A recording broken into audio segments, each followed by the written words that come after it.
2004 December 7 ഉച്ചകഴിഞ്ഞ് 2:30 ഇതുപോലൊരു ആരാധനാ മധ്യയാണ് ദൈവമാതാവ് ഈ അൾത്താരയിൽ പ്രത്യക്ഷയായിക്കൊണ്ട് ദുരന്തം ഉണ്ടാകുവാൻ പോകുന്നു, പ്രാർത്ഥിക്കണമെന്ന വലിയ സന്ദേശം കൈമാറിയത്.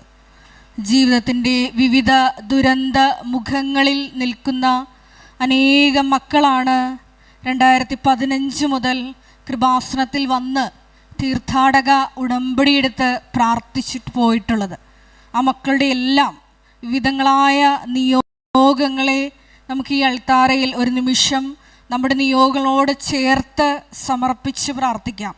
ഒപ്പം തന്നെ 2020 മുതൽ ഓൺലൈനായി ഉടമ്പടിയെടുത്ത് ലോകത്തിൻ്റെ വിവിധ ഭാഗങ്ങളിലിരുന്ന് പ്രാർത്ഥിക്കുന്ന ഓരോ മക്കളെയും ഈ അൾത്താരയിൽ സമർപ്പിച്ച് ഒരു നിമിഷം പ്രാർത്ഥിക്കാം.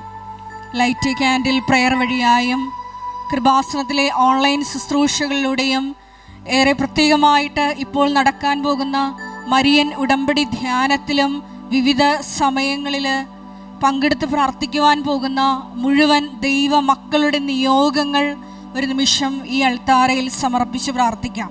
നാളിതുവരെ കൃപാസനത്തിൽ മരിയൻ ഉടമ്പടിയെടുത്ത് പ്രാർത്ഥിച്ചു പോയിട്ടുള്ള എല്ലാ മക്കളെയും അവരുടെ വിവിധങ്ങളായ നിയോഗങ്ങളെയും ബഹുമാനപ്പെട്ട വി.പി. ജോസഫ് അച്ഛനെയും ഈ അൾത്താരയിൽ സമർപ്പിച്ചുകൊണ്ട് ദിവ്യകാരുണ്യനാഥനെ വരവേറ്റുകൊണ്ട് ഒരു നിമിഷം നമുക്ക് കരങ്ങളുയർത്തി ശക്തമായി സ്തുതിക്കാം. ഹല്ലേലൂയ, ഹല്ലേലൂയ, മഹത്വം, മഹത്വം, ആരാധന, ആരാധന, ഹല്ലേലൂയ, ഹല്ലേലൂയ, യേശുവേ നന്ദി, യേശുവേ ആരാധന, ഹല്ലേലൂയ, ഹല്ലേലൂയ.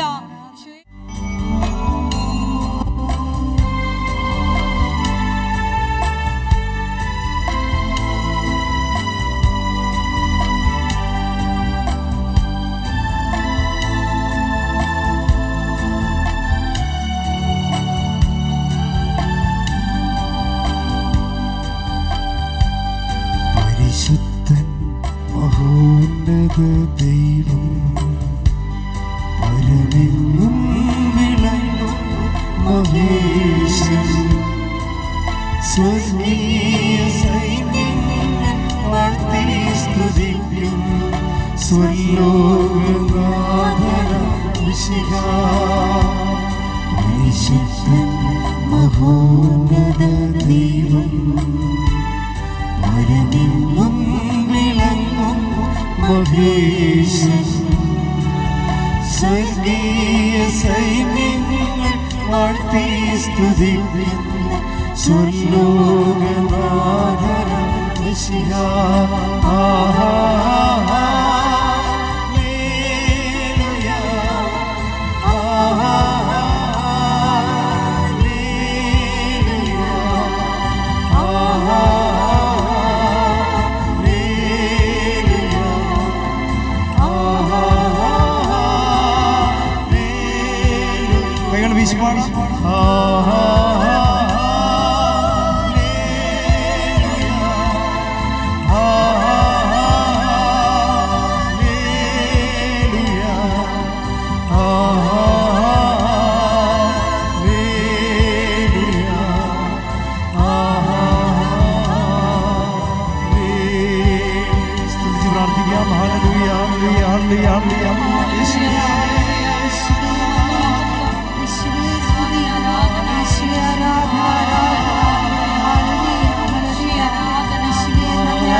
വേഗം വരും യേശു. യേശു ചേർന്ന്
ഒരുമിച്ച് കൃപാസനം, പ്രത്യക്ഷീകരണ മധ്യസ്ഥ പ്രാർത്ഥന, പെന്തക്കുസ്തായുടെ പരിശുദ്ധാത്മാവിൻ്റെ അഭിഷേകത്തിന് ഇന്നേ ദിവസം ഒരുപാട് വിശ്വാസത്തോടെ നമുക്ക് ഏറ്റുചൊല്ലാം. അമ്മേ പരിശുദ്ധ അമ്മേ, ദൈവമാതാവേ, കൃപാസനത്തിലൂടെ ഞങ്ങൾക്കും ഞങ്ങളുടെ ദേശത്തിനും അമ്മ മാധ്യസ്ഥം തേടിത്തന്ന എല്ലാ അനുഗ്രഹങ്ങൾക്കും കൃപകൾക്കും ഞങ്ങളിപ്പോൾ ഹൃദയം നിറഞ്ഞ നന്ദി പറയുന്നു. നമുക്ക് സ്തുതിച്ച് പ്രാർത്ഥിക്കാം. ഹല്ലേലൂയ, പരിശുദ്ധാത്മാവിന്റെ അഭിഷേകം.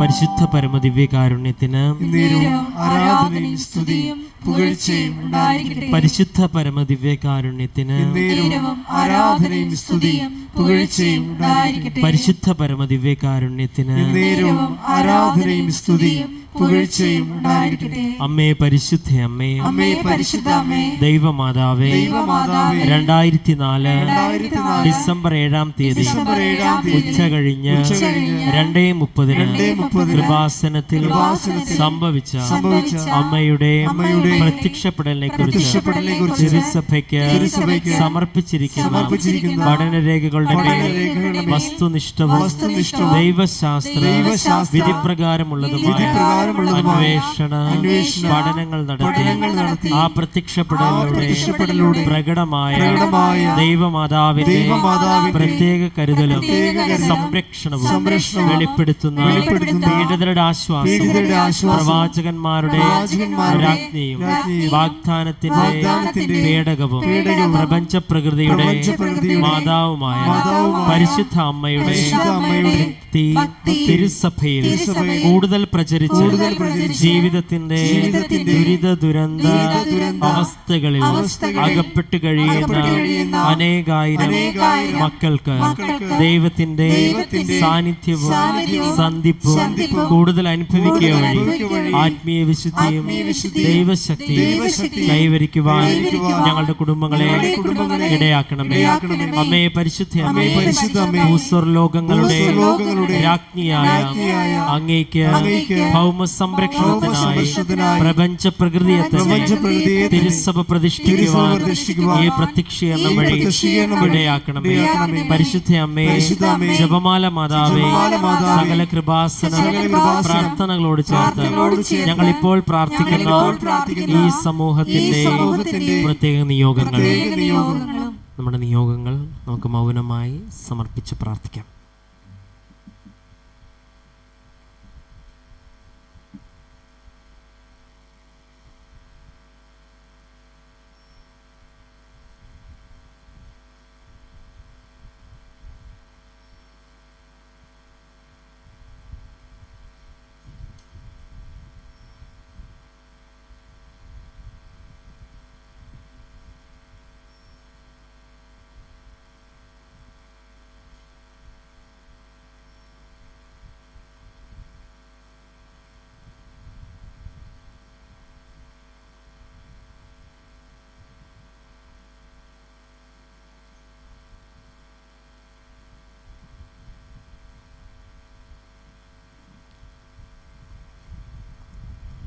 അമ്മയുടെ പ്രത്യക്ഷീകരണത്തിന്റെ ഈ അനുഗ്രഹവേളയിൽ ഞങ്ങൾക്ക് സാധിച്ചു തരുവാൻ കനിയണമേ. ആമേൻ. നമുക്ക് സ്തുതിച്ച് പ്രാർത്ഥിക്കാം. ഹല്ലേലൂയ, യേശുവേ ആരാധന, ആരാധന. ഹല്ലേലൂയ, ഹല്ലേലൂയ.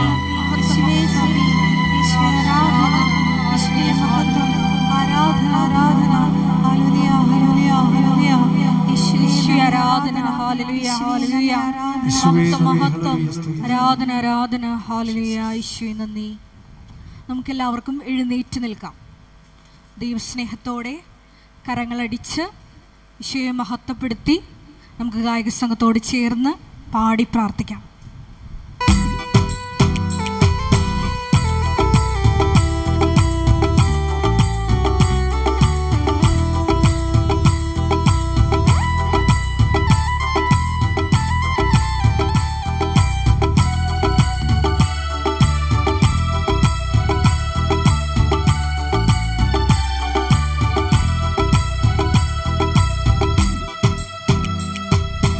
ഉണർവിൻ കൊടുങ്കാറ്റേ നീ വീശണമേ വീണ്ടും, ഉണർവിൻ കൊടുങ്കാറ്റേ നീ വീശണമേ വീണ്ടും.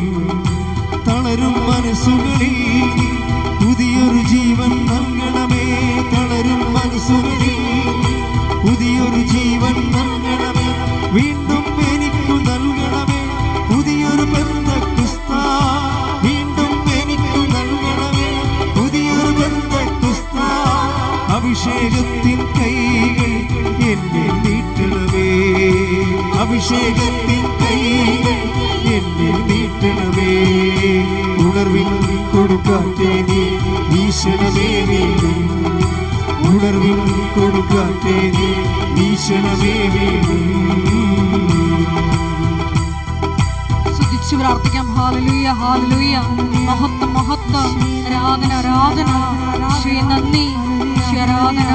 ഷക്കീല ടെലിവിഷനിലൂടെയും ഷാലോം ടെലിവിഷനിലൂടെയും കൃപാസനത്തിന്റെ സോഷ്യൽ മീഡിയ പ്ലാറ്റ്ഫോമുകളുടെ എല്ലാം ഈ നിമിഷം ഈ ആരാധനയിൽ പങ്കെടുത്ത് പ്രാർത്ഥിക്കുന്ന മക്കളുടെ മുഴുവൻ നിയോഗങ്ങളെയും ഈ അൾത്താരയിൽ സമർപ്പിച്ച് പ്രാർത്ഥിക്കുന്നു. പരിശുദ്ധ അമ്മയുടെ പ്രത്യക്ഷീകരണത്തിന്റെ സാക്ഷികളാക്കി മക്കളെ ഉയർത്തണമേന്ന് പ്രാർത്ഥിക്കുന്നു. വലിയ വലിയ ദൈവാനുഭവങ്ങൾ നൽകണമേന്ന് പ്രാർത്ഥിക്കുന്നു. ഹല്ലേലൂയ, ഹല്ലേലൂയ. മഹത്വം, മഹത്വം. അഗ്നിയയക്കണമേ പരിശുദ്ധാത്മാവേ, ശക്തിയയക്കണമേ പരിശുദ്ധാത്മാവേ, അഗ്നിയയക്കണമേ പരിശുദ്ധാത്മാവേ, ശക്തിയയക്കണമേ പരിശുദ്ധാത്മാവേ. ആദിയിലെപ്പോൾ ജനകോടികളെ വീണ്ടും ഉണർത്തണമേ, അത്ഭുതങ്ങളും അടയാളം വീണ്ടും നൽകണമേ. ആദിയിലെപ്പോൾ ജനകോടികൾ വീണ്ടും ഉണർത്തണമേ, അത്ഭുതങ്ങളും അടയാളം വീണ്ടും നൽകണമേ. അത്ഭുതമൊഴുകും കൈകൾ എന്നിൽ നീട്ടണമേ, അത്ഭുതമൊഴുകും കൈകൾ എന്നിൽ നീട്ടണമേ. ഉണർവിൻ കൊടുക്കാത്തേ നീ വീശണമേ വീണ്ടും, ഉണർവിൻ കൊടുക്കാത്തേ നീ വീശണമേ വീണ്ടും. സ്തുതിക്കട്ടെ. ഹല്ലേലൂയ, ഹല്ലേലൂയ, ഹല്ലേലൂയ, ഹല്ലേലൂയ, ഹല്ലേലൂയ. വിശുദ്ധങ്ങളായ ജീവിത ദുരിതങ്ങളിലൂടെ കടന്നുപോകുന്ന എല്ലാ മക്കളെയും ഈ അൾത്താരയിൽ സമർപ്പിച്ച് പ്രാർത്ഥിക്കുന്നു. കണ്ണുനീരോടെ പ്രാർത്ഥിക്കുന്ന മക്കളെ ഈശോയെ അഭിഷേകത്താൽ നിറച്ച് ഈശോയെ പറഞ്ഞുവിടണമേന്ന് പ്രാർത്ഥിക്കുന്നു. ഹല്ലേലൂയ, ഹല്ലേലൂയ. മഹത്വം, ആരാധന, ആരാധന. ഹല്ലേലൂയ, ഹല്ലേലൂയ, ഹല്ലേലൂയ. ഈശോയെ ആരാധന. മഹത്വം, മഹത്വം. ആരാധന, ആരാധന. ഹല്ലേലൂയ, ഹല്ലേലൂയ. ഈശോയെ ആരാധന. ഹല്ലേലൂയ, ഹല്ലേലൂയ. നമുക്ക് ഉടമ്പടി ചെയ്യുന്നവരും ഉടമ്പടി ജീവിക്കുന്നവരും ഇതൊരു അംബിഗ്വസ് ആയിട്ട് ഇതിനകത്തൊന്നുമില്ല. എന്ന് വെച്ച് കഴിഞ്ഞാൽ നമുക്ക് ചിലപ്പോൾ കിട്ടാതിരിക്കാം, ചിലപ്പോൾ കിട്ടാം, പോയി നോക്കാം, എങ്ങനെ വരുമെന്നറിയട്ടെ. അങ്ങനെ ഒരു രീതിയിൽ നിങ്ങൾ ഉടമ്പടി എടുത്ത 0 മെരിറ്റാണ് വരാൻ പോണത്, 0 ഗ്രേസ്. കാര്യം നിങ്ങൾ ദൈവത്തെയും ഉടമ്പടിയെയും ആണ് സംശയിക്കുന്നത്. ആദ്യമേ ദൈവത്തെയും ഉടമ്പടിയാണ് സംശയിക്കണം. അപ്പം അങ്ങനെ നമ്മൾ ആലപ്പുഴ പോയി നോക്കുക. ഇനിയിപ്പോൾ അവിടെ കൂടി പോയില്ലെന്ന് വേണ്ടല്ലോ എന്ന് വിചാരിച്ചുകൊണ്ട് ഈ ഉപ്പ് നോക്കാൻ വേണ്ടി, ഉടമ്പടിയുടെ ഉപ്പ് നോക്കാൻ വേണ്ടി വരുന്ന ആൾക്കാരില്ലേ, അത് നിങ്ങൾ വെറുതെ വന്ന് പണി മേടിക്കരുത് എന്നുള്ളതാണ് എൻ്റെ അച്ഛൻ്റെ. ദൈവത്തെ പരീക്ഷിച്ച് പണി മേടിക്കരുത്. നിങ്ങളുടെ സ്വാഭാവികമായിട്ട് നിന്നുവരെ നിങ്ങൾ ഗതി പിടിക്കാത്തതിൻ്റെ മെയിൻ കാരണം ദൈവത്തിൻ്റെ പ്രാർത്ഥനാ ജീവിതത്തിലുണ്ടാകുന്ന നിങ്ങളുടെ ആജന്മ നിങ്ങളുടെ സംശയങ്ങൾക്ക് തന്നെയാണ്. നിങ്ങളെപ്പോഴും ദൈവതിരുസന്നിധിയിൽ ഹാഫ് മൈൻഡഡ് ആണ്. അതുകൊണ്ടാണ് പകുതി മനസ്സുണ്ട്. പകുതി മനസ്സിൽ ആണ് പലരും ഉടമ്പടി ചെയ്യുന്നത്. ഈ പകുതി മനസ്സാണെങ്കിൽ നിങ്ങൾ ഇത് റിസൾട്ട് ശരിക്കും എന്തെങ്കിലും കിട്ടുമെന്നല്ല, അതായത് ഉടമ്പടി എന്ന ദൈവിക സംവിധാനത്തെ തന്നെ നമുക്ക് ഇപ്പം നിങ്ങൾക്കറിയാമല്ലോ, ചില കണക്കുകളൊക്കെ ചെയ്യുമ്പോൾ ഉത്തരം തെറ്റാണെങ്കിലും വഴി ശരിയാണെങ്കിൽ മാർക്ക് കിട്ടത്തില്ലേ. നിങ്ങൾ സംശയിച്ചിട്ടുകൊണ്ടാണ് ഉടമ്പടി ഹാഫ് മൈൻഡഡ് ആണ് ചെയ്യണമെങ്കിൽ വഴിക്ക് പോലും മാർക്ക് കിട്ടത്തില്ല. അതാണ് സംഭവം, വഴിക്ക് പോലും മാർക്ക് കിട്ടത്തില്ല. അപ്പം അതുകൊണ്ട് അപ്പം നിങ്ങൾ ഞങ്ങൾ സംശയിക്കാതെയാണ് ചെയ്യണത്, ഞങ്ങൾ അങ്ങനെ വിശ്വാസമില്ലെങ്കിൽ പിന്നെ ഇവിടം വരെ വരുമായിരുന്നു. അത് ഓക്കെ, വന്നു എന്ന് പറഞ്ഞുകൊണ്ട് ഒരു പ്രയോജനമില്ല. എന്താ കാര്യം വെച്ച് കഴിഞ്ഞാൽ ഉടമ്പടി അതിനൊരു എക്സിക്യൂട്ടീവ് ലെവലുണ്ട്, പ്രയോഗ രീതിയുണ്ട്. നമ്മളത് ഉടമ്പടി എപ്പോഴും നമ്മൾ എന്ത് പറയുന്നു എന്നുള്ളതല്ല, എന്ത് പ്രയോഗിക്കുന്നു എന്നുള്ളതാണ് അതിൻ്റെ മറ്റ് പ്രാർത്ഥനകളിൽ നിന്ന് ഉടമ്പടിയെ മാറ്റി നിർത്തുന്നത്. നിങ്ങൾക്ക് വേണമെങ്കിൽ 3000 നന്മ നിറഞ്ഞ പറയും ചെല്ലാം, 30,000 സ്വർഗസ്ഥനായ പിതാവ് ചെല്ലാം. അങ്ങനെ എന്തെങ്കിലും ചുണ്ടുകൊണ്ട് അഭ്യാസം കാണിച്ച ദൈവത്തെ അകപ്പെടുത്താവുന്നുള്ള മിഥ്യാധാരണയുമായിട്ട് ഉടമ്പടിയിലേക്ക് സമീപിക്കരുത്. ഉടമ്പടി ഇറ്റ് ഇസ് അനദർ പ്രോജക്റ്റ്. അപ്പം അത് കൃത്യമായിട്ട് മനസ്സിലാക്കണം. അതുകൊണ്ട് എങ്ങനെയാണിത് ഉടമ്പടി? അതിന് ഏറ്റവും നല്ല കാര്യം ഉടമ്പടിയുടെ സാക്ഷ്യങ്ങൾ കേൾക്കുന്നതാണ്. My second point. First point half മൈൻഡായിട്ട് ഉടമ്പടിയിലേക്ക് വരരുത്, ഫുൾ മൈൻഡായിട്ട് വരണം. ഇത് എൻ്റെ അവസാനത്തെ അബോർഡാണ്. This is my last destination. എന്നെ ദൈവം കൊണ്ടുവന്നതാണ്. അമ്മ എന്നെ കാത്തിരിക്കാൻ ഇവിടെ എനിക്ക് യോഗ്യതയില്ലെങ്കിലും അമ്മയുടെ മധ്യസ്ഥതയിൽ ഈ വിഷയത്തിന് തീരുമാനം ഉണ്ടാകും. ഞാൻ ദൈവത്തിൻ്റെ വചനം പോലെ ജീവിക്കും.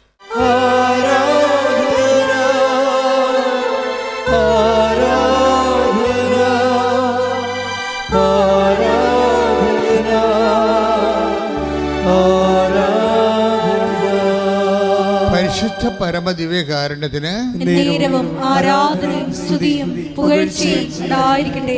അപ്പോൾ സെക്കൻഡ് പോയിന്റ് എന്താണ്? സെക്കൻഡ് പോയിന്റ് സാക്ഷ്യങ്ങൾ കേൾക്കുക. അപ്പോൾ ഒരു ദിവസം നമ്മൾ അപ്പ് ചെയ്യുന്നത് 25 സാക്ഷ്യങ്ങളാണ്. 25 സാക്ഷ്യങ്ങളാണ്. 10 സാക്ഷ്യങ്ങൾ ഇൻഡിവിജ്വലായിട്ട് അപ്പ് ചെയ്യും, 15 സാക്ഷ്യങ്ങൾ ക്ലസ്റ്ററായിട്ട് അപ്പ് ചെയ്യും. എല്ലാ വിഷയങ്ങൾക്കും ഉടമ്പടി എല്ലാ വിഷയങ്ങൾക്കും സാക്ഷ്യം എന്ന് പറഞ്ഞുകൊണ്ട് ക്ലസ്റ്ററായിട്ട് 15 സാക്ഷ്യം ഒരുമിച്ചിടും. പിന്നെ സബ്ജക്റ്റ് വൈസ് സബ്ജക്റ്റ്, മനുഷ്യന് 100,000 മനുഷ്യർക്ക് 100,000 വിഷയങ്ങളാണ്. അപ്പോൾ സബ്ജക്റ്റ് ഈ ആഴ്ചയിൽ നടന്ന സബ്ജക്റ്റ് വൈസ് സാക്ഷ്യം എന്താണ്? എഡ്യൂക്കേഷൻ ഉണ്ടാകും, ചിലപ്പോൾ ജോബ് ഓറിയൻറ്റഡ് ഉണ്ടാകും, ഭവനരഹിതരുണ്ടാകും, രോഗികളുണ്ടാകും, അതുപോലെ തന്നെ കുടുംബ തകർച്ച വന്നവരുണ്ടാകും, ഡൈവേഴ്സ് കേസ് ഉണ്ടാകും. അപ്പോൾ ഈ വിഷയങ്ങൾക്കെല്ലാം ദൈവം 3-4 തരത്തിൽ മറുപടി പറയും. ഒന്നാമത്തെ മറുപടി ബൈ കവനൻ്റ് തന്നെ. ഇന്ന് മുതൽ ദൈവം ഉടമ്പടി നിങ്ങൾക്ക് ദൈവത്തിനുള്ള കാര്യം എപ്പോഴും നമ്മൾ ശ്രദ്ധിക്കേണ്ട കാര്യം, നിങ്ങൾ ഇതൊന്ന് ശരിയാകട്ടെ, ഞാനൊന്ന് സെറ്റാകട്ടെ, എന്നിട്ട് ഞാൻ ഉടമ്പടിയിൽ ഫുള്ളായിട്ട് ഇൻവെസ്റ്റ് ചെയ്യാമെന്ന് നിങ്ങൾ പറയും. നിങ്ങളൊന്ന് സെറ്റാകട്ടെ, എനിക്ക് ഇന്ന് വീട്ടിൽ 2-3 വിരുന്നുകാരൊക്കെ ഉണ്ട്, അവരൊക്കെ ഒന്ന് പോട്ടെ, സ്വസ്ഥമായിട്ട് എന്നിട്ട് ഉടമ്പടി ചെയ്യാമെന്ന് പറയും. നിങ്ങൾ സെറ്റാകാൻ തീരുമാനിച്ചാൽ ഈ ഉടമ്പടി ഇപ്പം തന്നെ പൊട്ടും. എന്നുവെച്ചാൽ നിങ്ങൾക്ക് അതിനോടുള്ള തീഷ്ണതയാണ്. നിങ്ങൾക്കറിയാവില്ല, അതിൻ്റെ അകത്ത് വരുന്നൊരു വിഷയം, ദൈവികമായ ഒരു വിഷയങ്ങൾക്ക് കാലമോ സമയവുമോ ഇല്ല. അത് എപ്പോഴും നമ്മൾ ശ്രദ്ധിക്കണം. 2 തിമോത്തി 4:2 എടുത്ത്. 2 തിമോത്തി 4:2 വചനം പ്രസംഗിക്കുക. സാഹചര്യങ്ങൾ അനുകൂലമാണെങ്കിലും അല്ലെങ്കിലും ജാഗരൂകതയോടെ വർത്തിക്കുക. എന്ന് പറഞ്ഞേ, വചനം പ്രഘോഷിക്കുക. സാഹചര്യങ്ങൾ അനുകൂലമാണെങ്കിലും അല്ലെങ്കിലും. അപ്പൊ ദൈവത്തിന്റെ നടപടിക്രമത്തിന്റെ ഒരു മോഡ് ഓഫ് ആക്ഷൻ ഇങ്ങനെയാണ്. എന്ന് വെച്ച് കഴിഞ്ഞാൽ, നമ്മൾക്ക് നേരവും കാലവും ഒക്കട്ടെ എന്ന് പറഞ്ഞാൽ ഉടമ്പടി ഒക്കത്തില്ല. കാര്യം അത് നിങ്ങളുടെ തന്നെ വിശ്വാസക്കുറവിൻ്റെ ഒരു ബഹിഷ്പൂരണമാണ് സംഭവം. വീടൊന്ന് സെറ്റാകട്ടെ എന്ന് വിചാരിക്കണത്, ലൈഫ് ഒന്ന് സെറ്റാകട്ടെ, എന്നിട്ട് വേണം ആധ്യാത്മികമായ കാര്യങ്ങൾ ചിട്ടയായിട്ട് ചെയ്യാൻ. അങ്ങനെയല്ല. നിങ്ങൾ ഇന്ന് ഉടമ്പടി എടുത്താൽ, കാര്യം എന്താ പ്രോബ്ലം വെച്ച് കഴിഞ്ഞാൽ, ഇതിനകത്ത് വരാൻ പോകുന്ന ഒരു അക്കിടിയുണ്ട്. അക്കിടി എന്ന് വെച്ചിട്ടുള്ളത്, അത് നമ്മുടെ മിക്കവാറും ഒരു 60% പേരും വീഴുന്ന ഒരു ചതിക്കുഴിയാണ്. എന്ന് വെച്ചാൽ, നിങ്ങൾ ഉടമ്പടി എടുക്കുമ്പോൾ തന്നെ റിസൾട്ടാവും. എന്താ റിസൾട്ട് എന്ന് പറയണത്? ദൈവത്തിനറിയാം നിങ്ങൾ ഈ ഉടമ്പടി ഉഴപ്പുമോ ഇല്ലയോ എന്ന്. അതാണ് വിഷയം. നിങ്ങൾ ഈ ഉടമ്പടി നിങ്ങൾക്കറിയത്തില്ല. നിങ്ങളിതെല്ലാം നല്ലവണ്ണം ചെയ്യാം എന്ന് പറഞ്ഞ് ഒരു ആഗ്രഹമേ ഉള്ളൂ ശരിക്കും പറഞ്ഞാൽ. പക്ഷേ ദൈവത്തിനറിയാം ഈ സംഭവം 10-20 ദിവസം കഴിയുമ്പോൾ ഇത് മിക്കവാറും ഈ പയറിന് മുഞ്ഞ പിടിക്കണ പോലെ നിങ്ങളുടെ ഉടമ്പടിക്ക് മുഞ്ഞ പിടിക്കുമെന്നും പിന്നെ ഉടമ്പടി എടുത്തതായിട്ട് പോയി നിങ്ങൾ മറന്നു പോകുന്നതൊക്കെ ദൈവത്തിനറിയാം. അഭ്യാസക്കാരെ കൃത്യമായിട്ട് ദൈവത്തിനറിയാം. അതുകൊണ്ട് ആ കാശും പോയി, വേണമെങ്കിൽ ഓഫീസിൽ പോയി കാശും എടുത്ത് തിരിച്ചു പോയേക്കണം, പത്രത്തിൻ്റെ കാശൊക്കെ. ഈ അഭ്യാസക്കാരോട് ഉടമ്പടി എടുത്തിട്ട് കാര്യമില്ല. കാര്യം നിങ്ങൾ ദൈവത്തിനെയാണ് പരീക്ഷിക്കണത്. എവിടെയാണ് വന്നത് നിങ്ങൾക്കൊരു ബോധമില്ല. എല്ലായിടത്തും പോണ പോലെ വന്ന് കയറിയിരിക്കുകയാണ്. അമ്മമാതാവ് ജീവനോടെ പ്രത്യക്ഷപ്പെട്ടൊരു ഇടത്തിൽ നിൻ്റെ കണ്ണീരിൻ്റെ കാലത്ത് ദൈവത്തിൻ്റെ കാരുണ്യമാണ് നിന്നെ തിരിച്ചു പിടിച്ചിരിക്കുന്നത്. സ്തുതിക്കട്ടെ, ഹല്ലേലൂയ, ഹല്ലേലൂയ, ഹല്ലേലൂയ, ഹല്ലേലൂയ. ഞങ്ങളുടെ കാരുണ്യത്തിലേക്ക് തിരിച്ചു വിളിക്കുന്ന ദൈവപിതാവിന്റെ സ്നേഹത്തിന് നന്ദി പറയുന്നു.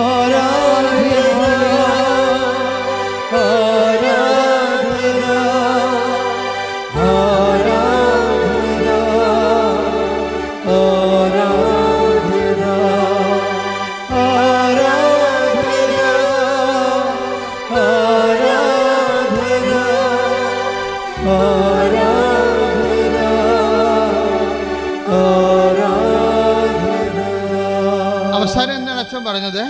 ഈ കണ്ണീരിൻ്റെ കാലത്ത് ദൈവത്തിൻ്റെ കാരുണ്യമാണ് നിന്നെ തിരിച്ചു വിളിപ്പിച്ചിരിക്കുന്നത്.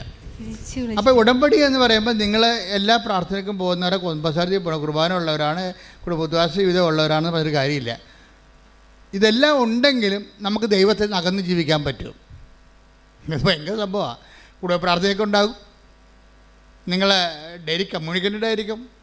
ഇങ്ങനെയൊക്കെ ആചാരവട്ടങ്ങളും ചുറ്റവട്ടങ്ങളൊക്കെ നിങ്ങൾ ചെയ്താലും ബൈ പേഴ്സൺ നിങ്ങൾ ദൈവത്തിൽ നിന്ന് അകലെയായിരിക്കും.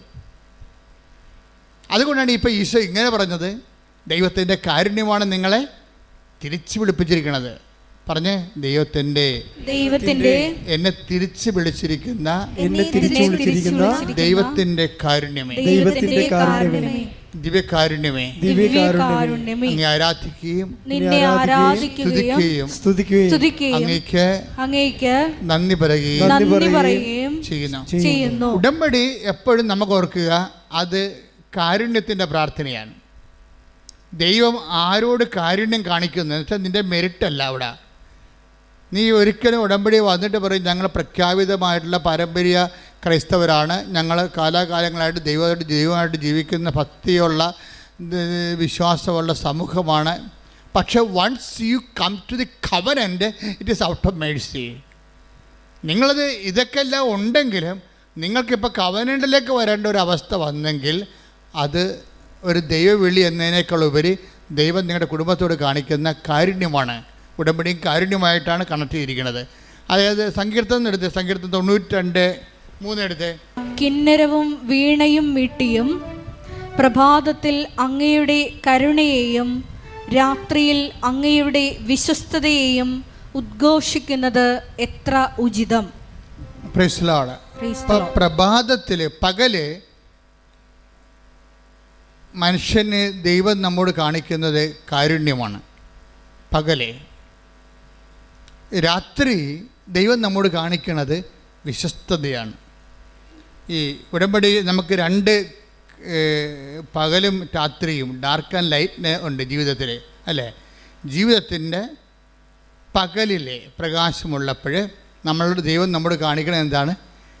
കാരുണ്യമാണ്. അപ്പോൾ കണ്ണ് കാണാം, കാര്യങ്ങളൊക്കെ എങ്ങനെ ചെയ്യണമെന്നൊക്കെ അറിയാം, ഏത് പരീക്ഷ എഴുതണം, ഏത് രാജ്യത്ത് പോകണമെന്നൊക്കെ നമുക്ക് കണ്ണ് കാണാം ശരിക്കും. അതാണ് പകലെന്ന് പറയുന്നത്. കാര്യങ്ങളെ കൃത്യമായിട്ട് നമുക്ക് ഐഡിയ ഉണ്ട്. അവിടെ ദൈവം നമ്മോട് ഐഡിയ നമുക്കുണ്ട്. ഏത് സബ്ജക്റ്റ് എടുക്കണം, ഇപ്പോഴ് റിസൾട്ട് വന്നിരിക്കണതാണ്, ഏത് സബ്ജക്റ്റ് എടുക്കണം, ഏത് കോഴ്സ് എടുക്കണം എന്നൊക്കെ നമുക്ക് ഐഡിയ ഉണ്ട്. അത് നമ്മുടെ പകലാണ്. ഐഡിയ നിങ്ങൾക്കുണ്ടെങ്കിലും നമുക്ക് വേണ്ടത് എന്താണ്? അത് നമ്മുടെ മെറിറ്റല്ല. നിങ്ങൾക്ക് ഇന്ന കോളേജിൽ പഠിക്കണം, ഇന്ന രാജ്യത്ത് പഠിക്കണം, ഇന്ന കോഴ്സ് ചെയ്യണം എന്നൊക്കെ നിങ്ങൾക്ക് ഐഡിയ ഉണ്ട്. അതാണ് പകലെന്ന് പറയുന്നത്. നിങ്ങൾക്ക് നിങ്ങളുടെ ജീവിതത്തിൽ എന്ത് ബിസിനസ് ചെയ്യണം, എവിടെ വീട് വെക്കണം, എവിടെ നിന്ന് ലോൺ കിട്ടും, ഇതിനെക്കുറിച്ചൊക്കെ നിങ്ങൾക്ക് already you have A idea. നിങ്ങളുടെ ലൈഫിനെക്കുറിച്ച് ഐഡിയ ഉണ്ടെങ്കിൽ സ്വാഭാവികമായി നിങ്ങളോർക്കും എനിക്കിതെല്ലാം ഐഡിയ ഉണ്ടല്ലോ, എനിക്ക് സിവിൽ പോയിൻറ്റ്സ് ആവശ്യത്തിനുണ്ട്, ബാങ്കിൽ നിന്ന് ലോൺ കിട്ടും, അല്ലെങ്കിൽ വിദ്യാഭ്യാസ ലോൺ കിട്ടും. You have an idea. ഈ ഐഡിയ ഉണ്ടെങ്കിൽ അതിനകത്ത് അത് പകലാണ്. നിനക്ക് വ്യക്തമായിട്ട് നിങ്ങൾ കാര്യങ്ങൾ നിൻ്റെ ജീവിതത്തിൻ്റെ ഭാവി നിങ്ങൾക്ക് കാണാൻ പറ്റും. പക്ഷേ അങ്ങനെ കാണാൻ പറ്റുമ്പോൾ നിങ്ങൾ അലസരാകരുത്. കാണാൻ പറ്റിയാലും യു നീഡ്സ് മെഴ്സി. അതാണ് കർത്താവ് പകല്. കിന്നരവും വീണയും മീട്ടിയും പ്രഭാതത്തിൽ അങ്ങയുടെ കരുണയെയും രാത്രിയിൽ അങ്ങയുടെ വിശ്വസ്തതയെയും ഉദ്ഘോഷിക്കുന്നത് എത്ര ഉചിതം. അത് ഉചിതമായ, അതായത് നമ്മളുടെ ജീവിതത്തെക്കുറിച്ച് നമുക്ക് വ്യക്തതയെല്ലാം ഉണ്ട് എങ്കിലും ആവശ്യത്തിന് ആരോഗ്യമുണ്ട്, ആവശ്യത്തിന് സെറ്റപ്പുണ്ട്, അതുപോലെ തന്നെ ജീവിത രീതികളിലെല്ലാം നിങ്ങളെല്ലാം അറേഞ്ച്ഡാണ്, നിങ്ങൾക്ക് വ്യക്തത ഉണ്ടെങ്കിലും യു നീഡ്സ് മേഴ്സി. ഇവിടെയാണ് നമ്മൾ മുട്ടുകുത്തേണ്ടി വരുന്നത്. ഇപ്പോൾ ചില ആൾക്കാർ കരഞ്ഞ് മുട്ടുകുത്തി കരഞ്ഞൊക്കെ പ്രാർത്ഥിക്കത്തില്ലേ, ചില ആൾക്കാർ കൈ കേട്ട് നിന്ന് പ്രാർത്ഥിക്കത്തില്ലേ. ഈ ഫിസിക്കൽ പോസ്റ്ററിന്, ആ ഡിസ്പോസിഷന് നിങ്ങളുടെ ഫെയ്ത്ത് റീഡിങ്ങുമായിട്ട് ബന്ധമുണ്ട്. നിങ്ങളുടെ ഭാര്യയ്ക്ക് ക്യാൻസർ ലാസ്റ്റ് സ്റ്റേജ് ആണെങ്കിൽ നിങ്ങൾ കരഞ്ഞ് മുട്ട നിന്ന് കർത്താവിനോട് പ്രാർത്ഥിക്കും ഇല്ലേ? നിങ്ങളുടെ മകന് അത്തരം ഒരു അസുഖമൊന്നുമില്ല, പനിയാ വല്ലതുമാണെങ്കിൽ നിങ്ങൾ നിന്ന് മുട്ട നിന്ന് പ്രാർത്ഥിക്കും ഇല്ലേ? വ്യത്യാസമുണ്ട്. എന്ന് വെച്ച് കഴിഞ്ഞാൽ ദൈവത്തിൻ്റെ തിരുസന്നിധിയിൽ നിങ്ങൾ അനുഭവിക്കുന്ന പ്രശ്നങ്ങൾക്ക് ആനുപാതികമായ ഫിസിക്കൽ ഡിസ്പോസിഷൻ കൊടുത്തു കഴിഞ്ഞാൽ അത് നെഗറ്റീവ് കൗണ്ടിങ് വരും. നിങ്ങളെന്താ ചെയ്യേണ്ടതെന്ന് വെച്ച് കഴിഞ്ഞാൽ ഏത് സാഹചര്യത്തിലും എനിക്ക് വേണ്ടത് മേഴ്സിയാണ്. മനസ്സിലായ? ഏത് സാഹചര്യത്തിലും എനിക്ക് മെറിറ്റില്ല, പകലാണെങ്കിലും വ്യക്തമായിട്ട് ജീവിതം കാണാമെങ്കിലും ജീവിതത്തെക്കുറിച്ച് വ്യക്തതയുണ്ടെങ്കിലും നമുക്കെന്ത് വേണം? മേഴ്സി വേണം. എന്ത് വേണം? കരുണ വേണം. അപ്പോൾ എന്ത് ചെയ്യണം? കരുണയുടെ ഡിസ്പോസിഷൻസാണ് നമുക്ക് വേണ്ടത്. ഇങ്ങനെ ഉള്ള ആൾ നിന്ന് കൈ കെട്ടി നിൽക്കുന്ന ആളിന് വല്ല കരുണയും കിട്ടുക? കിട്ടത്തില്ല. എന്തായാലും കണ്ടൻറ്റഡ് ആണെന്ന് ദൈവത്തിന് അറിയാം. He's contented. ദൈവത്തിന് വേണമെങ്കിൽ എന്നെ ഒന്ന് അനുഗ്രഹിച്ചോ എന്ന് പറഞ്ഞ് നിൽക്കുന്ന ആൾക്കാരല്ലേ. കാര്യം എനിക്കറിയാം എൻ്റെ വിഷയം സെറ്റ് ചെയ്യാൻ, എനിക്കറിയാം എവിടെ പോകണമെന്നുള്ളത്. പക്ഷേ ബൈബിൾ പറയണത് ഇങ്ങനെയുള്ള പേഴ്സണലായിട്ട് ഓക്കെ ആണെങ്കിലും you needs grace, you needs mercy. എന്നുവെച്ചാൽ മേഴ്സി എന്ന് പറഞ്ഞത് ഗ്രേസിന് രണ്ടും രണ്ടാണ്. മേഴ്സി എന്ന് പറയുന്നത് മെറിറ്റില്ലാത്ത അവസ്ഥയിലെല്ലാം മേഴ്സിയാണ് നമുക്ക് വേണ്ടത്. If you have no merit you needs mercy. നിങ്ങൾക്ക് യോഗ്യതയില്ലെങ്കിൽ നിങ്ങൾക്ക് എന്താ വേണ്ടത്? കരുണയാണ് വേണ്ടത്. അപ്പം പകലിൽ നിന്ന് പോലും ജീവിതം വ്യക്തമായിട്ട് കാണാമെങ്കിൽ പോലും ദൈവത്തിൻ്റെ കരുണയാണ് വേണ്ടതെന്നുണ്ടെങ്കിൽ ആ എല്ലാ വിഷയങ്ങളും ഉടമ്പടി തന്നിരിക്കുന്ന എല്ലാ ഹോംവർക്കുകളും കരുണയുടെ ഡിസ്പോസിഷനിലാണ് ചെയ്യേണ്ടത്. മനസ്സിലായില്ലേ? ദൈവം നമ്മോട് കരുണ തോന്നുന്ന രീതിയിലാണ് ചെയ്യേണ്ടത്. ആക്കാനും വേണ്ടി ഒക്കാനിക്കരുത് നടത്താം. 10 പത്രമുണ്ട്, കൊടുത്തേക്കാം. അയൽവാസികൾക്ക് ചെന്ന് കൊടുക്കും.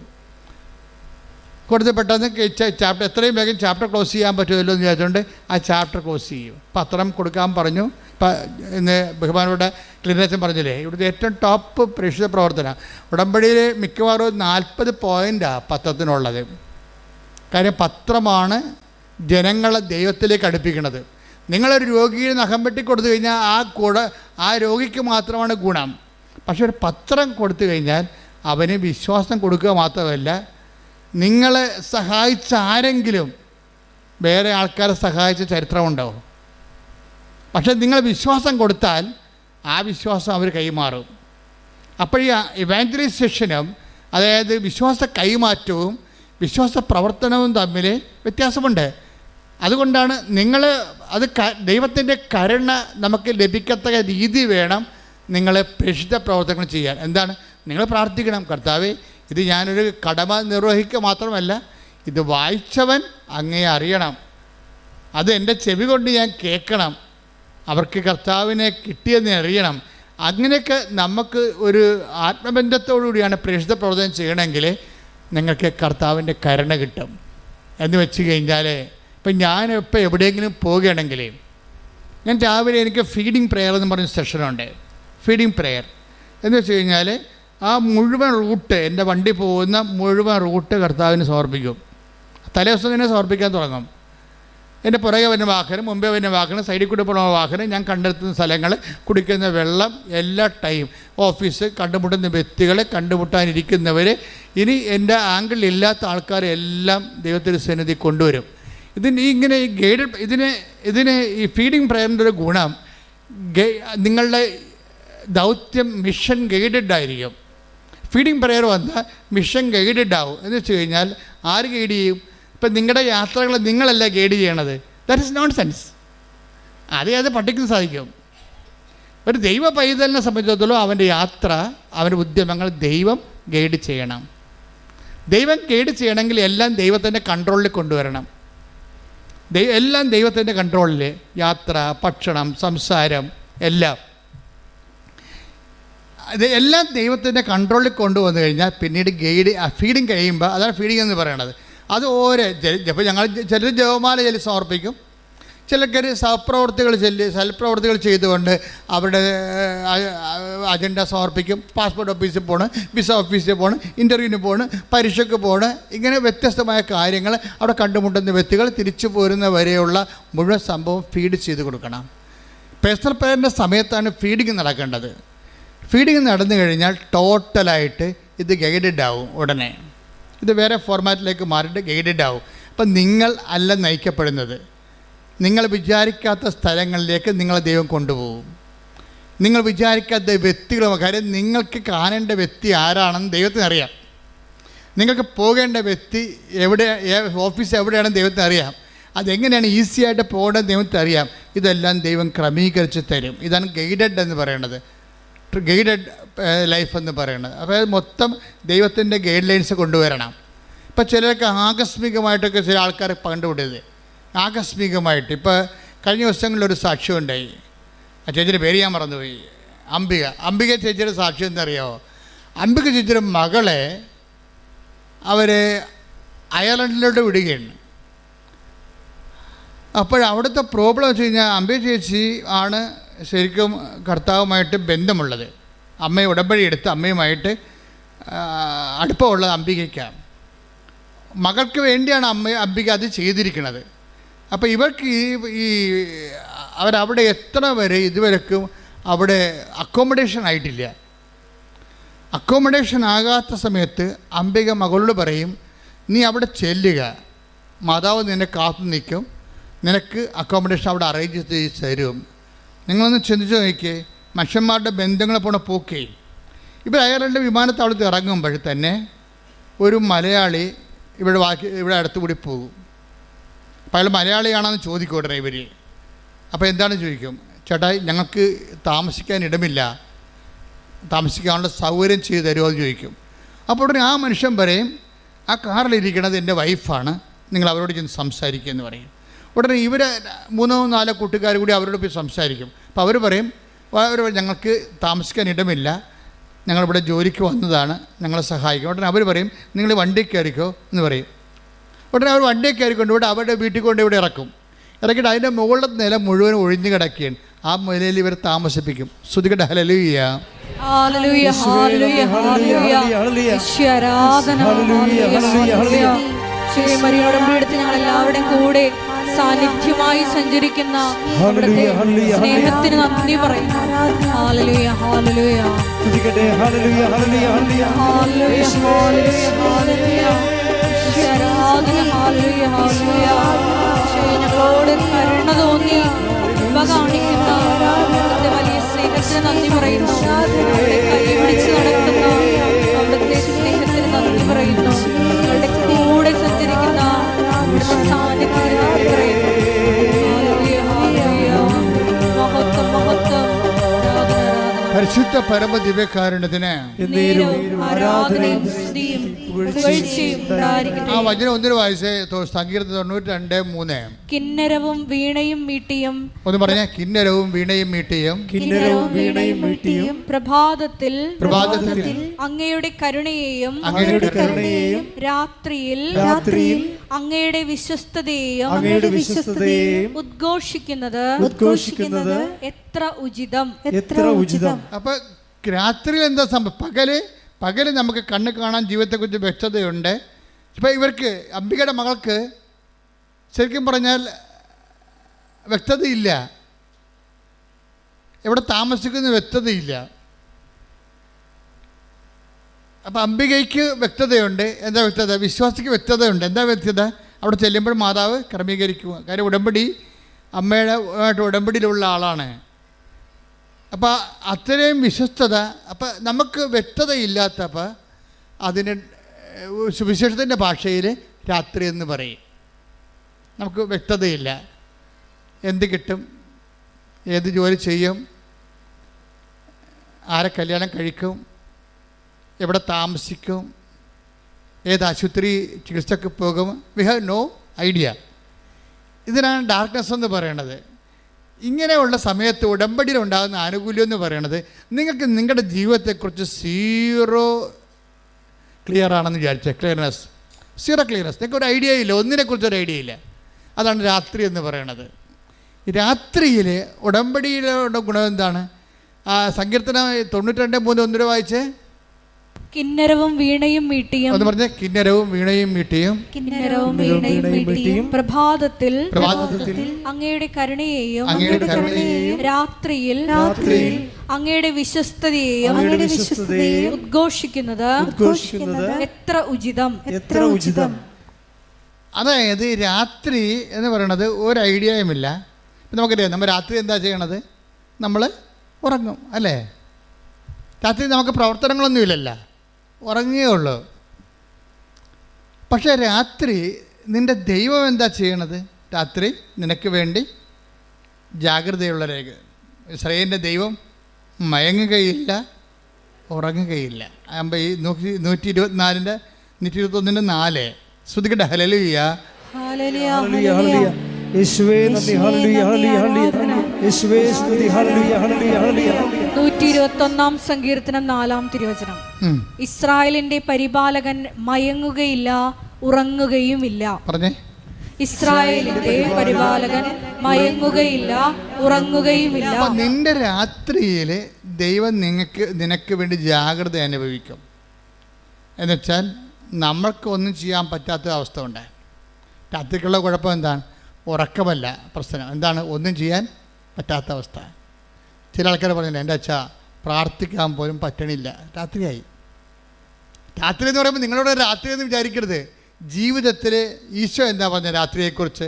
യോഹന്നാൻ 9:4 എന്നെ അയച്ചവന്റെ പ്രവൃത്തികൾ പകലായിരിക്കുവോളം നാം ചെയ്യേണ്ടിയിരിക്കുന്നു. ഒന്ന് പറഞ്ഞ്. എന്നെ അയച്ചവന്റെ പ്രവൃത്തികൾ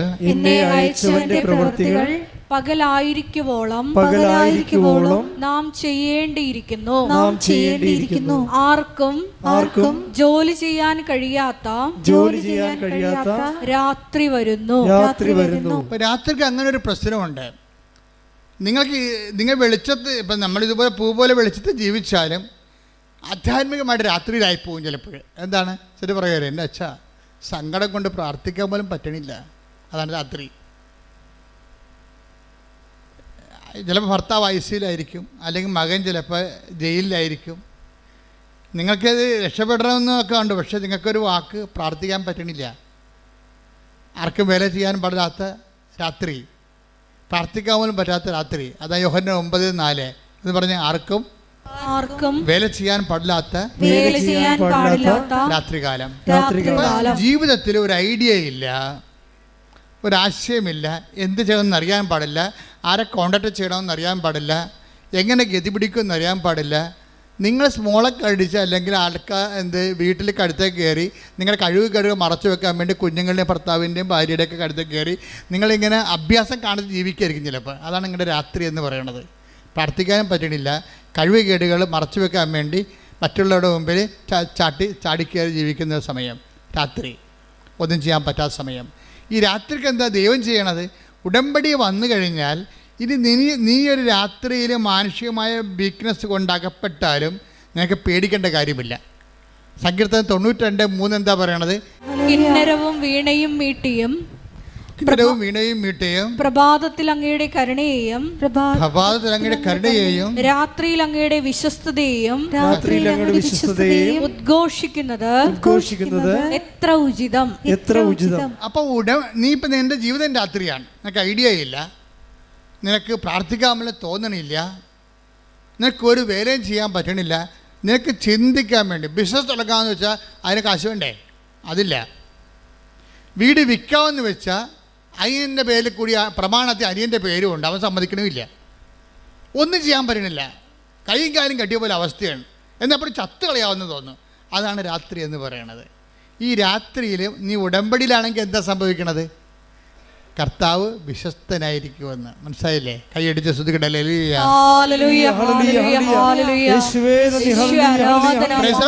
അപ്പൊ നിന്നെ ഉടമ്പടിയിലൂടെ നിന്റെ പൊസിഷൻ എന്താണെങ്കിലും നിന്നെ കരകയറ്റാൻ വേണ്ടി ദൈവം തീരുമാനിക്കുമ്പോഴാണ് നമ്മൾ ഉടമ്പടിയിലേക്ക് വരണത്. മനസ്സിലായില്ലേ? കാര്യം ഇപ്പോൾ ഉടമ്പടി ആകുമ്പോൾ ബൈലാറ്ററൽ എഗ്രിമെൻ്റാണ്. നീ ഒരു കക്ഷി, നിൻ്റെ ജീവിതത്തിൻ്റെ വിഷയങ്ങൾ പരിഹരിക്കാൻ ദൈവമാണ് കൗണ്ടർ പാർട്ടായിട്ട് വരുന്നത്. അപ്പോൾ ദൈവത്തോടാണ് നീ ഉടമ്പടി ചെയ്യണത്. അതുകൊണ്ടാണ് ഉടമ്പടിക്ക് ആശ്ചര്യവും എപ്പോഴും റിമൈൻഡറായിട്ട് വരണത്. അത് പാസ് ചെയ്യരുതെന്ന് പറഞ്ഞതിൻ്റെ കാരണം, ചില പെരിച്ചാഴികൾ ഉടമ്പടി ആശ്ചര്യം പാസ് ചെയ്യാൻ പാടില്ല. എന്താ കാര്യം വെച്ച് കഴിഞ്ഞാൽ, ഉടമ്പടിക്ക് ആശ്രയവും നീയും നിൻ്റെ ദൈവവും തമ്മിൽ ചെയ്ത ഉടമ്പടി ജീവിതത്തിൻ്റെ ഓർമ്മപ്പെടുത്തലാണ്. അത് മകൾ കാനഡയിൽ പോയി അല്ലെങ്കിൽ അവൾ ഐശ്വര്യയിൽ പോയതൊരു കാര്യമില്ല. നീ ഉടമ്പടി വൃത്തിയും മെനയായിട്ട് ചെയ്യുന്നുണ്ടെങ്കിൽ അവൾ ഐശ്വര്യം നിന്ന് മാതാ പൊക്കിക്കൊണ്ട് വന്നോളൂ. അത് ഇതുകൊണ്ട് അവിടെ കെട്ടി താത്തേണ്ട ആവശ്യമില്ല. അതിന് വേറെ കാശ്വരും കൃപാസത്യം തരും. അച്ഛൻ കൊടുക്കുന്നുണ്ടല്ലോ, ആൾക്കാരെ കണ്ടില്ലേ? അതിന് അവിടെ ഉടമ്പടി കാശ്വരം ആവശ്യമില്ലാത്ത രീതിയിൽ കൈമാറാതിരിക്കാൻ വേണ്ടിയാണ് അച്ഛനെ കാണുന്നവർക്കെല്ലാം ഞാൻ പാശ്വര്യം വെഞ്ചരിച്ച് കൊടുക്കുന്നുണ്ട്. അതിൻ്റെ കാരണം അതായത് ഇതിനെല്ലാത്തിനും ഓരോ കാര്യങ്ങളൊക്കെ ഉണ്ട്. അത് അറിഞ്ഞു വേണം നിങ്ങളെ കൈകാര്യം ചെയ്യാൻ. അപ്പോൾ നിങ്ങൾ ഉടമ്പടി കാശ്വരം കൈമാറിയെന്ന് കേൾക്കുമ്പോൾ തന്നെ ദൈവത്തിന് മനസ്സിലാകും ഇത് ഉടമ്പടിയോട് അത്ര കണ്ട് കൂറുള്ള ആളല്ല, ചുമ്മാ കാര്യം കാണാൻ വേണ്ടിയും വീട്ടിലെ കാര്യം നടക്കാൻ വേണ്ടിയും ഇത് ഉപയോഗിച്ചുകൊണ്ടിരിക്കുകയാണ്. നമ്മൾ ഈ കോയിൻ ഉപയോഗിക്കണ പോലല്ലേ, കോയിൻ ഉപയോഗിക്കണ പോലെ ഉപയോഗിച്ചുകൊണ്ടിരിക്കുകയാണ്. അപ്പോൾ അതുകൊണ്ട് വളരെ ഈ വിഷയത്തിൽ അതുകൊണ്ടാണ് ഇപ്പോഴത്തെ നിയമം എന്താണ്, നിങ്ങൾ ഉടമ്പടി കാശ്വരം കളഞ്ഞു പോയാൽ നിങ്ങൾ ഉടമ്പടി പിന്നെ കാശ്വരം വേണമെങ്കിൽ വേറെ ഉടമ്പടി ചെയ്യേണ്ടി വരും. അതിനെ ചെയ്യേണ്ട ആവശ്യമുണ്ടോ? ഇല്ലല്ല. അപ്പോൾ അതുകൊണ്ട് ഉടമ്പടി കാശ്വരം കളയാൻ സൂക്ഷിക്കണം. ഇൻ കേസ് അത് ജീർണിച്ച് പോയാൽ എഴുത്തൊടിയോ വല്ലതും ചെയ്ത് കഴിഞ്ഞാൽ തീർച്ചയായിട്ടും ഞങ്ങൾ തിരിച്ചു തരും, പുതിയത് തരും. ജീർണിച്ച് പോയാൽ ജീർണിച്ച് പോകില്ല, പക്ഷേ കളഞ്ഞു പോയാൽ തരത്തില്ല. നിങ്ങളുടെ ഉടമ്പടി കളഞ്ഞു പോയെന്നാണ് ഞങ്ങൾ ചിന്തിക്കുന്നത്. ഉടമ്പടി കാശ്വരം കളഞ്ഞു പോയെങ്കിൽ അതിന് മുമ്പ് തന്നെ നിങ്ങളുടെ ഉടമ്പടി പോയി കാണാം ദൈവത്തിൻ്റെ സന്നിധിയിൽ. അതാണ്. അപ്പോൾ ഈ വിഷയം വെച്ചാൽ നമ്മൾ ഓരോ വിഷയവും വളരെ ശ്രദ്ധയോടെ ചെയ്യുന്നവരുണ്ട്. ഉടമ്പടി തൈലം കൃത്യമായിട്ട് ഉപയോഗിക്കുന്നവരുണ്ട്, ഉടമ്പടി ഉപ്പ് കൃത്യമായിട്ട് ആട്രിബ്യൂട്ട് ചെയ്യുന്നവരുണ്ട്. അവരെല്ലാം ശ്രദ്ധയുള്ളവരാണ്. അല്ല അവിടുന്ന് കുറേ നേർച്ച വസ്തു കിട്ടി, ഇങ്ങോട്ടിട്ട് അവിടെ നിന്ന് കിട്ടില്ല, ഒന്നും തന്നില്ല, അതിനൊക്കെ തരുമെന്ന് പറഞ്ഞാലെന്നൊക്കെ പറഞ്ഞിട്ട് ഭർത്താവ് രണ്ട് പൂശിച്ചും വന്ന് വെള്ളം അടിച്ചും വന്ന് വെച്ച് ഓരോ കാര്യത്തിലേക്ക് നീ കൊണ്ട് ബുദ്ധിയും ബോധവും ഇല്ല എടുത്ത് കൈ കൊടുക്കാൻ പാടില്ല. നിങ്ങളത് പ്രാർത്ഥിച്ച് ആരാണോ ദൈവമായിട്ട് ഉടമ്പടി ചെയ്തിരിക്കുന്നത് ആ വ്യക്തിയെ ചെയ്യാൻ പാടുള്ളത്. ആ വ്യക്തി ചെയ്യുമ്പോൾ എപ്പോഴും ശ്രദ്ധിക്കേണ്ട ഒരു കാര്യമുണ്ട്. ആ വ്യക്തി ചെയ്യുമ്പോൾ നിങ്ങളുടെ ഉള്ളിൽ നിങ്ങൾ ആർക്ക് വേണ്ടിയാണോ അത് ചെയ്യണത് അവരുടെ ഭൗതികമായ ഉന്നമനം ആയിരിക്കരുത് പ്രൈമറി ഇൻറ്റൻഷൻ വരണത്, അവരുടെ ആധ്യാത്മികമായ ഉന്നമനമായിരിക്കണം. മനസ്സിലായില്ലേ? അതായത് അവർ രോഗത്തിൽ നിന്ന് മോചിച്ചാൽ നിങ്ങൾ ഉറപ്പ് വരുത്തണം അവർ ദൈവത്തെ അറിഞ്ഞ് ജീവിക്കുമെന്ന്. അല്ലാതെ അവർ സുഖപ്പെട്ട് കാര്യമില്ലല്ലോ. അവർ ദൈവത്തെ അറിഞ്ഞ് ജീവിക്കും എന്ന് അവരോട് ചോദിക്കണം. ഇത് തരുമ്പോൾ ഞാനൊരു കാര്യം ചെയ്യും, നിങ്ങളത് വിശ്വാസമുണ്ടെങ്കിൽ നിങ്ങൾ സൗഖ്യപ്പെട്ട് കഴിയുമ്പോൾ മാതാവിൻ്റെ മധ്യസ്ഥയിൽ ജീവിതം തുടങ്ങണം എന്ന് നിങ്ങളെ ഉറപ്പ് വരുത്തണം. അല്ല കാണുന്ന കടവാമ്പോത്തിന് എല്ലാം കൊണ്ട് ഇതൊക്കെ തേച്ച് വെച്ചിട്ട് ചുറ്റി നടക്കരുത്. അങ്ങനെ കുറേ ആൾക്കാരുണ്ട്. ഈ വിഷയം വളരെ കാര്യം, ഓരോ കാര്യങ്ങൾ സാക്ഷ്യ ബേസ്ഡായിട്ടാണ് പോണത്. സാക്ഷ്യങ്ങൾ നല്ല വലിയ സാക്ഷ്യങ്ങൾ പറയുന്നവർ എങ്ങനെയാണ് അത് ചെയ്യണമെന്ന് നോക്കണം. അവരെന്ത് ശ്രദ്ധയോടെയാണ് ചെയ്യണത് എന്ന് വെച്ച് കഴിഞ്ഞാൽ എന്താ പ്രോബ്ലം എന്ന് വെച്ച് കഴിഞ്ഞാൽ കുറേ പേര് തൽക്കാലത്തേക്ക് ഒരു ആവശ്യത്തിന് വേണ്ടി പെട്ടെന്ന് ഇങ്ങനെ ഉടമ്പടി ചെയ്യുന്നുണ്ട്. പക്ഷേ നിങ്ങൾ ഉടമ്പടി ചെയ്യുമ്പോൾ ഓർക്കേണ്ടത് നിങ്ങളുടെ വിഷയങ്ങൾ കഴിഞ്ഞാലും ഉടമ്പടി ദൈവം വിശ്വസ്തനായിരിക്കുമെന്നുണ്ടല്ലോ. അപ്പോൾ സ്വാഭാവികമായിട്ടും നിങ്ങളുടെ ഉടമ്പടിയുടെ ഫലങ്ങൾ നിങ്ങൾക്ക് കിട്ടിക്കൊണ്ടിരിക്കും. അപ്പോൾ അതിൽ നിന്ന് ദൈവം എന്താ ഉദ്ദേശിക്കണത്, നിങ്ങളും അതുപോലെ ഒരു ജോലി കിട്ടാൻ വേണ്ടി ഉടമ്പടി ചെയ്ത് ജോലി കിട്ടി കഴിയുമ്പോൾ പിന്നെ വെള്ളം അടിച്ച് പെണ്ണും പിടിച്ച് നടന്നു കഴിഞ്ഞാൽ,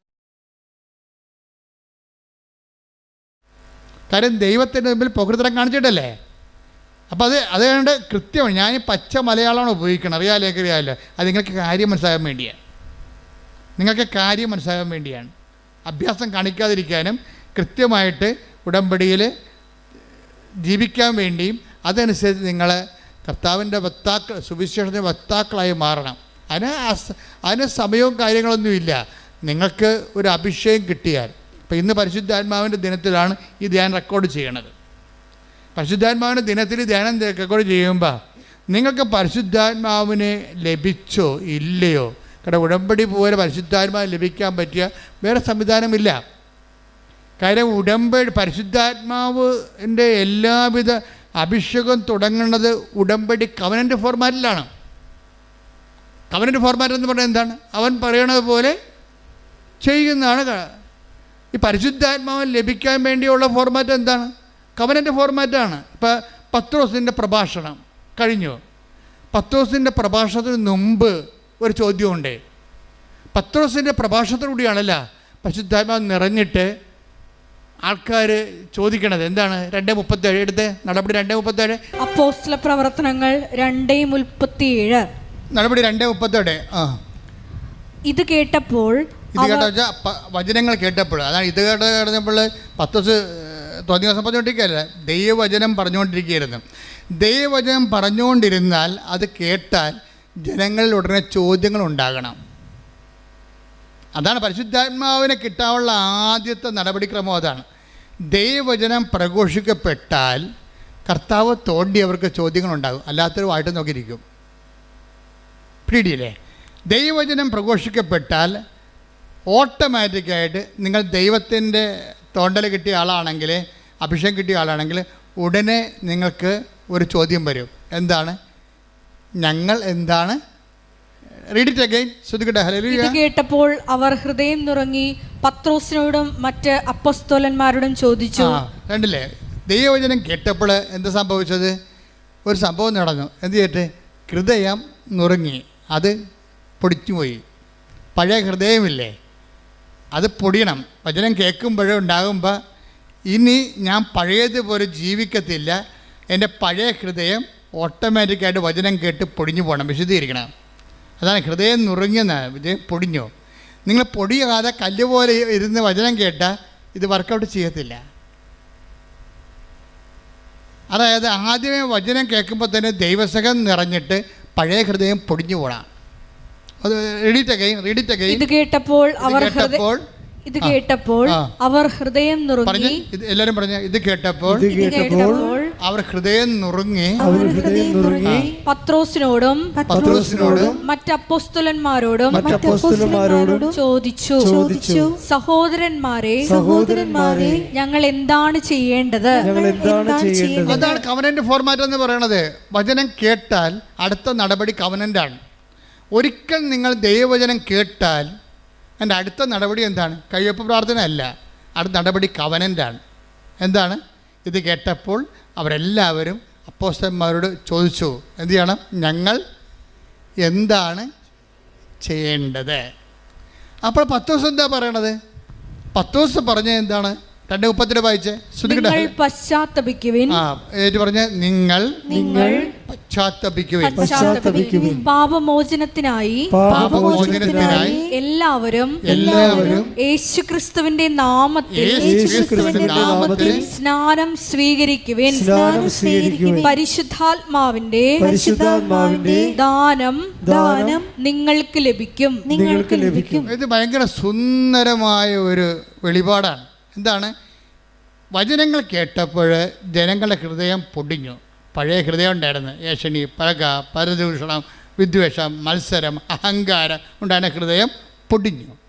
പൊടിഞ്ഞിട്ട് എന്ത് ചെയ്താണ്? ജനങ്ങളെ ചോദിച്ചു, ഞങ്ങൾ ഈ ആത്മാവിനെ സ്വീകരിക്കാൻ ഞങ്ങൾ എന്താണ് ചെയ്യേണ്ടത്? അതാണ് വചന നടപടി. അത് നമ്മുടെ ഉടമ്പടി അതല്ലേ? എന്താണ്? ഞങ്ങൾ എന്താണ് ചെയ്യേണ്ടത്? അല്ല, എന്താണ് ചൊല്ലേണ്ടതെന്നല്ല ചോദിച്ചത്. നിങ്ങൾ എന്താണ് ചൊല്ലേണ്ടത്? നിങ്ങൾ ബൈബിൾ 100 പ്രാവശ്യം എഴുതിക്കുമെന്നാണ് പറയണത്. അല്ല, ഞങ്ങൾ എന്താണ് ചെയ്യേണ്ടത്? ഉടനെ അവരെന്താ പറയണത്? ഫസ്റ്റ് നിങ്ങൾ ചെയ്യേണ്ട കാര്യം എന്താണ്? നിങ്ങൾ പശ്ചാത്തപിക്കണം. അതാണ് വിഷയം. ഇപ്പോൾ ഒരു 10-20 ഡൈവേഴ്സ് കേസ് ഉണ്ടാവും. എന്നിട്ട് ഇപ്പോൾ അവർ ഒരുമിച്ച് താമസിക്കണമെന്നൊക്കെ പറഞ്ഞുകൊണ്ട് അവർ ഉടമ്പടി വെച്ചിരിക്കുന്നവരുണ്ട്. ചിലർ ഡൈവേഴ്സുകാർ ഉടമ്പടി വെച്ചിരിക്കുന്നത് കൊച്ചിനെ കിട്ടണമെന്നും പറഞ്ഞാണ്. കൊച്ചിനെ അയാൾ അടിച്ചുകൊണ്ട് പോയി, കൊച്ചിനെ കിട്ടണമെന്ന് പറഞ്ഞാൽ. ചിലർ ഉടമ്പടി വെച്ചിരിക്കുന്നത് കേസ് അവർക്ക് അനുകൂലമായിട്ട് വിധിക്കണമെന്നാണ്. പക്ഷേ ഇതിൻ്റെ ഇടയ്ക്ക് ഈ ഡൈവേഴ്സ് കേസുകാർ എന്താ ചെയ്തിരിക്കണം? ചിലർ പറഞ്ഞിട്ട് കൊച്ചിനെ കിട്ടണം, ചിലരെന്താ പറഞ്ഞിരിക്കണത് കേസ് അവർക്ക് അനുകൂലമായിട്ട് വിധിക്കണം, ചിലരെന്താ പറഞ്ഞിരിക്കണത് ചെലവിന് കിട്ടണം, ചിലരെന്താ പറഞ്ഞിരിക്കണത്. അതായത് ഇതുപോലെ ഓരോ വിഷയങ്ങളാണ് പറഞ്ഞിരിക്കുന്നത്. ചിലർ മാത്രം ഒരുമിച്ച് താമസിക്കണമെന്ന് പറഞ്ഞിട്ടുണ്ട്, ചിലർ മാത്രം. ഇതിനകത്ത് ഏതാണ് ദൈവഹിതം? അപ്പം ഞാൻ അവളോട് ചോദിക്കും, അല്ലെങ്കിൽ അവനോട് ചോദിക്കും, നീ കൊണ്ടുപോയാക്കിയതാണ്, അവളെ ഉപദ്രവിച്ച് വിട്ടതാണെന്ന് ചോദിക്കുമ്പോൾ ഇവൻ പമ്മും.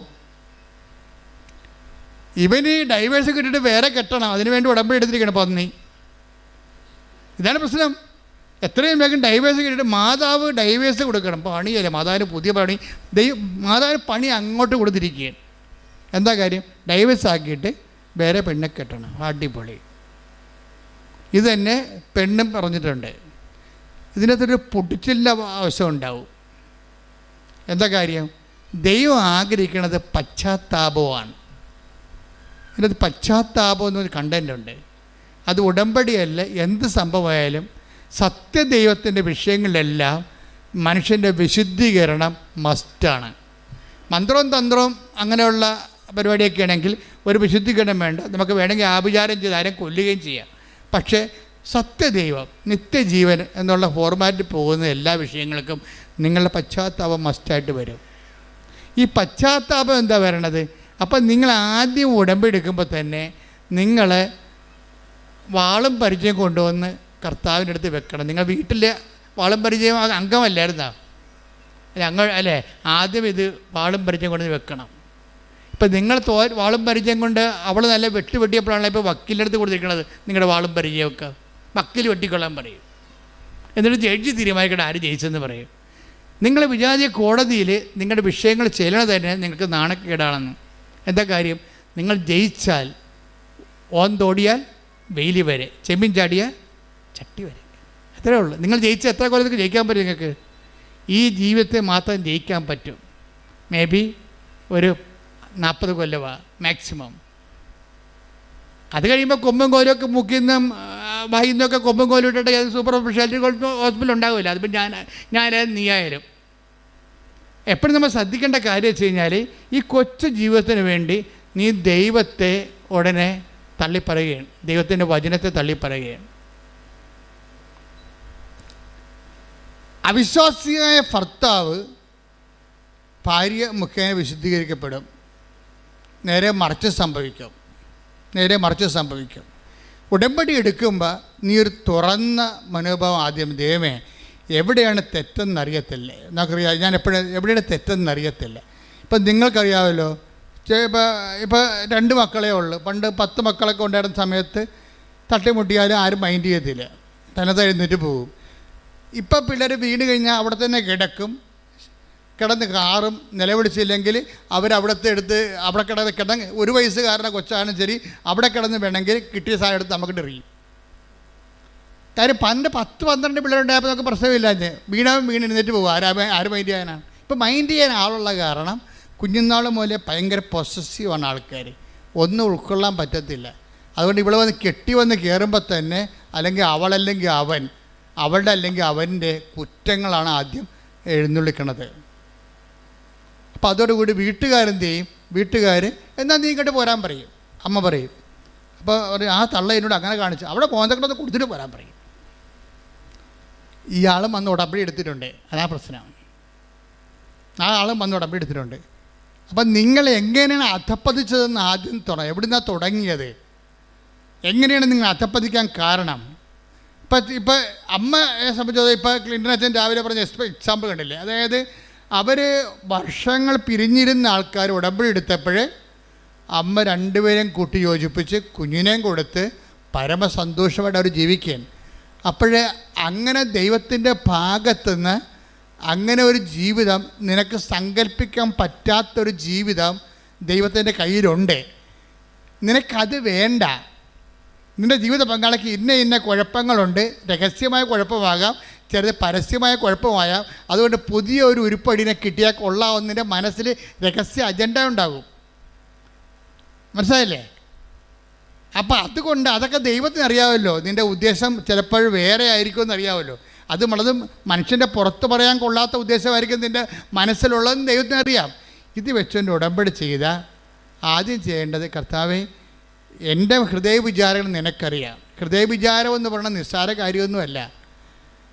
ഒരു കോടതിയിലും ഹൃദയ വിചാരണ ചെയ്യപ്പെടത്തില്ല. പക്ഷെ ദൈവത്തിൻ്റെ തിരുസ്ഥിതി. Take the word of God. 139 സങ്കീർത്തനം 2-ാം തിരുവചനം. ഞാൻ ഇരിക്കുന്നതും എഴുന്നേൽക്കുന്നതും അവിടുന്ന് അറിയുന്നു. ഞാൻ ഇരിക്കുന്നതും എഴുന്നേൽക്കുന്നതും അവിടുന്ന് അറിയുന്നു. ഞാൻ ഇരിക്കുന്നതും എഴുന്നേൽക്കുന്നതും അവിടുന്ന് അറിയുന്നു. എൻ്റെ വിചാരങ്ങൾ അവിടുന്ന് അകലെ നിന്ന് മനസ്സിലാക്കുന്നു. ഇവിടെയാണ് പ്രശ്നം വരാൻ പോണത്. നിങ്ങളിപ്പോൾ ഈ വിഷയം കൊണ്ട് ഉദ്ദേശിക്കുന്നത് എന്താണെന്ന്, നിങ്ങളുടെ മനസ്സിലിരിപ്പ് എന്താണെന്ന് ദൈവത്തിന് അറിയാം.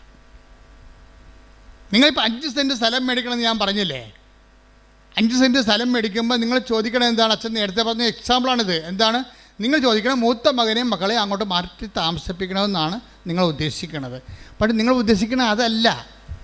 നിങ്ങൾ ഉദ്ദേശിക്കുന്നത് ആ സ്ഥലം മേടിച്ചില്ലെങ്കിൽ അവിടെ കൂടി വീടിൻ്റെ പുറകിലുള്ള ആൾക്കാർ റോഡിടുക മാത്രമല്ല, വീട്ടിലുള്ളവൻ കയറി അവിടെ നമ്മളെക്കാൾ വലിയ വീട് വെച്ച് അവിടെ താമസിക്കുക നമുക്ക് സഹിക്കാൻ പറ്റത്തില്ല. അതാണ് ഹൃദയ വിചാരം എന്ന് പറയുന്നത്. ഉടമ്പടിയിൽ എല്ലാത്തിനും രഹസ്യ അജണ്ടകളുണ്ട്. രഹസ്യ അജണ്ടകളുമായിട്ടൊരു സംഭവം ഇട്ടാൽ ഉപ്പിരിക്കുന്ന കുടം ഉടയണ പോലെ നീ ഉടയും.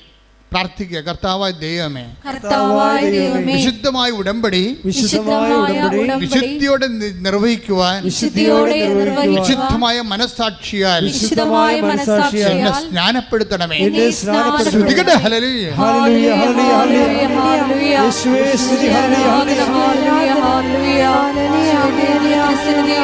ശുദ്ധിയോടെ വ്യാപരിക്കുവാൻ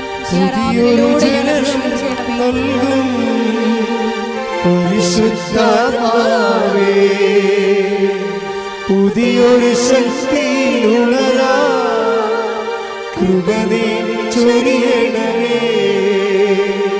പരിശുദ്ധാത്മാവേ,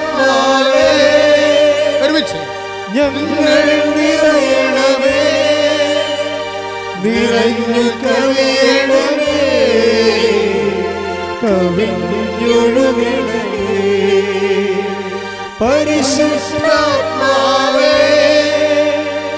ഞങ്ങളിൽ നിറയണമേ, നിറഞ്ഞു കവിയണമേ,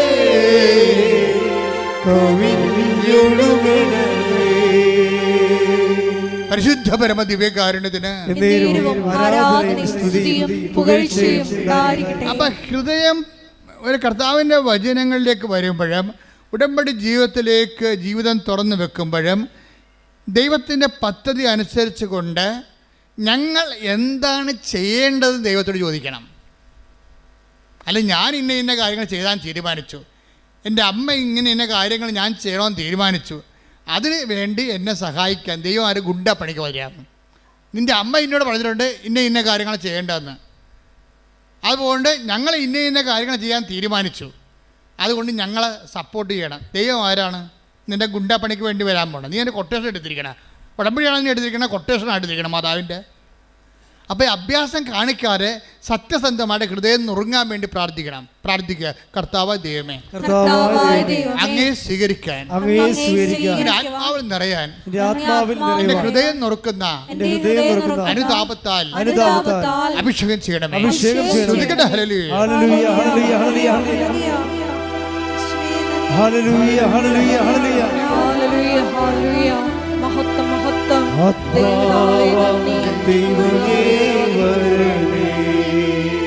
ഒരുമിച്ച് എല്ലാവരും എൻ്റെ ഉള്ളിൽ വസിക്കാൻ വരണേ. ആത്മാവ ദൈവമേ വരണേ, എൻ്റെ ഉള്ളിൽ വസിക്കാൻ വരണേ. ദാഹിച്ചു നിന്നെ ഞാൻ തേടുന്നു, സ്വർഗം തുറന്നിറങ്ങി നീ വരണേ. ദാഹിച്ചു നിന്നെ ഞാൻ തേടുന്നു, സ്വർഗം തുറന്നിറങ്ങി നീ വരണേ. ആത്മാവ ദൈവമേ, സ്വരത്തിൽ പാടുക, ഒരുമിച്ച് പാടുക എല്ലാവരും. ദൈവമേ വരണേ, എൻ്റെ എൻ്റെ ഉള്ളിൽ വസിക്കാൻ വരണേ. ദാഹിച്ചു ദാഹിച്ചു നിന്നെ ഞാൻ തേടുന്നു, സ്വർഗ്ഗത്തോടങ്ങിറങ്ങി നീ വരണേ. ദാഹിച്ചു ദാഹിച്ചു നിന്നെ ഞാൻ തേടുന്നു, സ്വർഗം തുറന്നിറങ്ങി നീ വരണേ. ആത്മാവാം ദൈവമേ വരണേ. ആത്മാവാൻ ദൈവമേ, ആത്മാവാം ദൈവമേ വരണേ. എൻ്റെ ഉള്ളിൽ എൻ്റെ ഉള്ളിൽ വസിക്കാൻ വരണേ. Praise the Lord. Praise the Lord. അപ്പോൾ നിങ്ങൾ ഉള്ളുകൊണ്ട് ഇങ്ങനെ ആഗ്രഹിക്കണം. എന്താണ്? ആത്മാവേ എന്നിൽ അഭിഷേകം ചെയ്യണമേ. നിങ്ങൾക്കറിയാമല്ലോ ഉടമ്പടി ധ്യാനത്തിൻ്റെ span and life of covenant retreat എന്തോരം ഉണ്ട്. ഉടമ്പടി ധ്യാനത്തിൻ്റെ span of covenant and life of the covenant എന്തുമാത്രമാണെന്നറിയാവോ? ദൈവവചനം പോലെ തന്നെയാണ് അതിൻ്റെ കവനന്റ്. സത്യമായ കാര്യമാണ് അച്ഛനിലൂടെ ഈശോ പറയണത്. ഞാൻ പഠിപ്പുന്നതെങ്കിൽ നിങ്ങളെ സൂചിപ്പിക്കാൻ വേണ്ടി ഒന്നും പറയത്തില്ല. What is happened in the Bible, what is the mentality and attitude of the God, it will be revealed. അതാണ് നിങ്ങൾക്ക് റിവീൽ ചെയ്ത് തരണത്. അപ്പം നിങ്ങൾ അതിനെ അബൈഡ് ചെയ്ത് വരണം. പ്രാർത്ഥിക്കുക, കർത്താവേ ദൈവമേ, ഉടമ്പടി ധ്യാനത്തിലെ അങ്ങയുടെ വചനം കേൾക്കാൻ എന്നെ എൻ്റെ ആത്മാവിനെ ഒരുക്കണമേ. എൻ്റെ ഹൃദയത്തെ നുറുക്കണമേ. എൻ്റെ ആത്മാവിനെ ഒരുക്കണമേ. എൻ്റെ ഹൃദയത്തെ നുറുക്കണമേ. ആത്മാവേ, യേശുവിൻ്റെ ആത്മാവേ, ആത്മാവേ, അപ്പോസ്തലന്മാരിൽ ഇറങ്ങി വസിച്ച സഭയുടെ ആത്മാവേ, എന്നെ അഭിഷേകം ചെയ്യണമേ. എന്നെ അഭിഷേകം ചെയ്യണമേ. ഞാൻ കർത്താവിന്റെ കൈയും കാലുമായി അപ്പോസ്തലന്മാരെ പോലെ കാലത്തില് കർത്താവിനെ കൈമാറാൻ എന്നെ അഭിഷേകം ചെയ്യണമേ. ശ്രദ്ധിക്കട്ടെ. ആത്മാവാം ദൈവമേ വരണേ, എൻ്റെ ഉള്ളിൽ വസിക്കാൻ വരണേ. ആത്മാവാം ദൈവമേ വരണേ, എൻ്റെ ഉള്ളിൽ വസിക്കാൻ വരണേ. പരിശുദ്ധ പരമ ദിവ്യകാരുണ്യത്തിന് ആരാധനയും സ്തുതിയും പുകഴ്ചയും ഉണ്ടായിരിക്കട്ടെ. എൻ്റെ പ്രിയപ്പെട്ടവരെ, ഇതാണ് ഇതിൻ്റെ ഒരു പ്രോസസ്സിങ്. എന്താണ്? ഫസ്റ്റ് ടൈം കൂടെ കേൾക്കുക. സെക്കൻഡ് സ്റ്റെപ്പ് കർത്താവിൻ്റെ വചനം ആദ്യമേ കേൾക്കുക. രണ്ടാമത്തെ സ്റ്റെപ്പ് എന്താണ്? ഹൃദയം നുറങ്ങണം. കർത്താവിൻ്റെ വചനം കേട്ടിട്ട് വചനത്തെ അനുപേക്ഷണമായിട്ട് യോഹന്നാൻ 15:3 വർക്കൗട്ട് ചെയ്യണം. യോഹന്നാൻ 15:3 ഞാൻ നിങ്ങളോട് പറഞ്ഞ വചനം നിമിത്തം, ഞാൻ നിങ്ങളോട് പറഞ്ഞ വചനം നിമിത്തം നിങ്ങൾ വിശുദ്ധി ഉള്ളവരായിരിക്കുന്നു. വചനം കേൾക്കുമ്പോൾ സത്യസന്ധമായിട്ട് അതിനോട് സഹകരിക്കാൻ തയ്യാറാണെങ്കിൽ ഓട്ടോമാറ്റിക്കായിട്ട് വിൽ ബി നിങ്ങളുടെ ഹൃദയം നുറുങ്ങിയിരിക്കും. അപ്പോൾ എന്താ സംഭവിക്കണത്? ഹൃദയം നുറുങ്ങിയിട്ട് ജനങ്ങൾ ചോദിക്കണ ഫസ്റ്റ് ക്വസ്റ്റ്യൻ. ഇപ്പം കുഞ്ഞുങ്ങളുടെ ആദ്യത്തെ ക്രൈ എന്താണ്? First cry. അതുപോലെ ഫസ്റ്റ് ക്വസ്റ്റ്യൻ, ആത്മാവിൽ ജനിച്ചവൻ്റെ ഫസ്റ്റ് ക്രൈ എന്താണത്? സഹോദരങ്ങളെ, ഞങ്ങൾ എന്ത് ചെയ്യണം? That's first cry, that's first question. വചനം ശ്രവിച്ചവൻ്റെ ആദ്യത്തെ നിലവിളി, ആത്മാവിൽ ജനിച്ച ദൈവ പൈതലിൻ്റെ ഫസ്റ്റ് ക്രൈ എന്താണത്? സഹോദരങ്ങളെ, ഞങ്ങൾ എന്ത് ചെയ്യണം? അതാണ് ചോദ്യം. അപ്പോൾ എന്ത് ചെയ്യണമെന്ന് പറയുമ്പോൾ ഒറ്റ ഉത്തരവേ ഉള്ളൂ പത്രോസിന്. എന്താ പറയണത്? അവൻ പറയണത് പോലെ അവൻ പറഞ്ഞത് എന്താ? പർക്കോസിന്റെ 1:15 അവൻ പറഞ്ഞു സമയം പൂർത്തിയായി, ദൈവരാജ്യം സമീപിച്ചിരിക്കുന്നു. അനുതപിച്ച് സുവിശേഷത്തിൽ വിശ്വസിക്കുവിൻ. മനസ്സിലായില്ലേ? അപ്പം പരിശുദ്ധാത്മാവിനെ ലഭിക്കാനുള്ള ആദ്യ ഫോർമുല എന്താണ്? പത്രോസ് എന്താ പറയണത്? നിങ്ങൾ പശ്ചാത്തപിക്കുവിനെന്നല്ലേ? അത് ആ ലൂക്ക്, അതായത് നടപടിയുടെ 2:38 നിങ്ങൾ പശ്ചാത്തപിക്കണമെന്ന് പറഞ്ഞ പത്രോസാണെങ്കിൽ അത് പറഞ്ഞ പത്രോസ് അല്ലല്ലോ. അതാരാ പറഞ്ഞത്? കർത്താവ് ആദ്യം പറഞ്ഞ വാക്കാണ്. എന്താണ്? Time. The time is at hand, the kingdom of God is at hand. രണ്ടും ഒരുമിച്ചാണ് പറഞ്ഞിരിക്കണേ. സമയം പൂർത്തിയായിരിക്കുന്നു. The time is accomplished. സമയം പൂർത്തിയായി. നിൻ്റെ സമയം, വചനം എപ്പോൾ കേൾക്കുന്നു അപ്പോൾ ദൈവകൃപയുടെ സമയം ഉദ്ഘാടനം ചെയ്യപ്പെടുകയാണ്. കൈയടിച്ച് ശ്രദ്ധിക്കട്ടെ. ഹല്ലേലൂയ, ഹല്ലേലൂയ, ഹല്ലേലൂയ. ആരാധന, ഹല്ലേലൂയ. നിന്നെ ഞാൻ തേടുന്നു, സ്വർഗ്ഗം തുറന്നിറങ്ങി നീ വരണേ. ദാഹിച്ചു നിന്നെ ഞാൻ തേടുന്നു, സ്വർഗ്ഗം തുറന്നിറങ്ങി നീ വരണേ. ആത്മാവ ദൈവമേ വരണേ, എന്റെ ഉള്ളിൽ വസിക്കാൻ വരണേ. ഇത് പേര് സിമ്പിളാണ്. നോക്കിയേ, ആദ്യമേ പെന്തക്കോസ്തായിൽ ആത്മാവിനെ പത്രോസിന് ലഭിക്കുന്നു, സ്ലീഹന്മാർക്ക് ലഭിക്കുന്നു. അത് കണ്ടു നിന്ന ജനങ്ങൾക്ക് അഭിഷേകത്തോടെ അവർ ചോദിക്കുന്നു, എന്താണ്? ഈ ആത്മാവിനെ ഞങ്ങൾക്കും സ്വീകരിക്കണം, അതിന് ഞങ്ങൾ എന്ത് ചെയ്യണം? അപ്പോൾ ഞങ്ങൾ എന്ത് ചെയ്യണമെന്ന് ചോദിക്കുമ്പോഴേ അത് കവനൻ്റെ ഫോർമാറ്റാണ്. പത്രോസ് എന്താ പറയും? അവൻ പറയണ പോലെ നിങ്ങൾ ചെയ്യണം. അവനെന്താണ് ആദ്യം പറഞ്ഞത്? അവൻ പറഞ്ഞത് മർക്കോസ് 1:15 എന്താണ്? നിങ്ങൾ പശ്ചാത്തപിക്കണം, ദൈവരാജ്യം സമീപിച്ചിരിക്കുന്നു, സുവിശേഷത്തിൽ വിശ്വസിക്കണം. അപ്പോൾ സുവിശേഷത്തിൽ വിശ്വസിച്ചുകൊണ്ട് ആ സുവിശേഷം ആക്ടിവേറ്റ് ചെയ്ത് കഴിയുമ്പോൾ, ലൈഫിൽ ചെയ്യുമ്പോൾ നിങ്ങളുടെ സമയം പൂർത്തിയാകും. അപ്പോൾ എന്ത് ചെയ്യും? അപ്പോൾ ആത്മാവിനെ കിട്ടും. അപ്പോൾ കവനൻ്റ് എന്ന് പറയുന്ന ഉദ്ദേശം എന്താണ്? ഒരു ഉടമ്പടിയുടെ അൾട്ടിമേറ്റ് എയിമും ഫസ്റ്റ് ടൈമും ലാസ്റ്റ് ടൈമും ആത്മാവിൻ്റെ അഭിഷേകമാണ്. കൈയടിച്ച് ശ്രദ്ധിക്കട്ടെ. ഹല്ലേലൂയ, ഹല്ലേലൂയ, ഹല്ലേലൂയ. മഹത്വം, മഹത്വം. യേശുവേ നന്ദി. ഹല്ലേലൂയ, ഹല്ലേലൂയ. സന്തോഷത്തോടെ ശ്രദ്ധിക്കട്ടെ. ഹല്ലേലൂയ, ഹല്ലേലൂയ, ഹല്ലേലൂയ. യേശുവേ നന്ദി.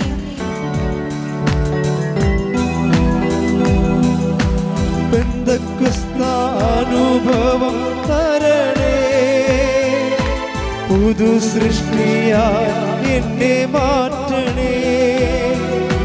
പെന്തക്കോസ്താനുഭവം തരണേ, പുതു സൃഷ്ടിയായി എന്നെ മാറ്റണേ.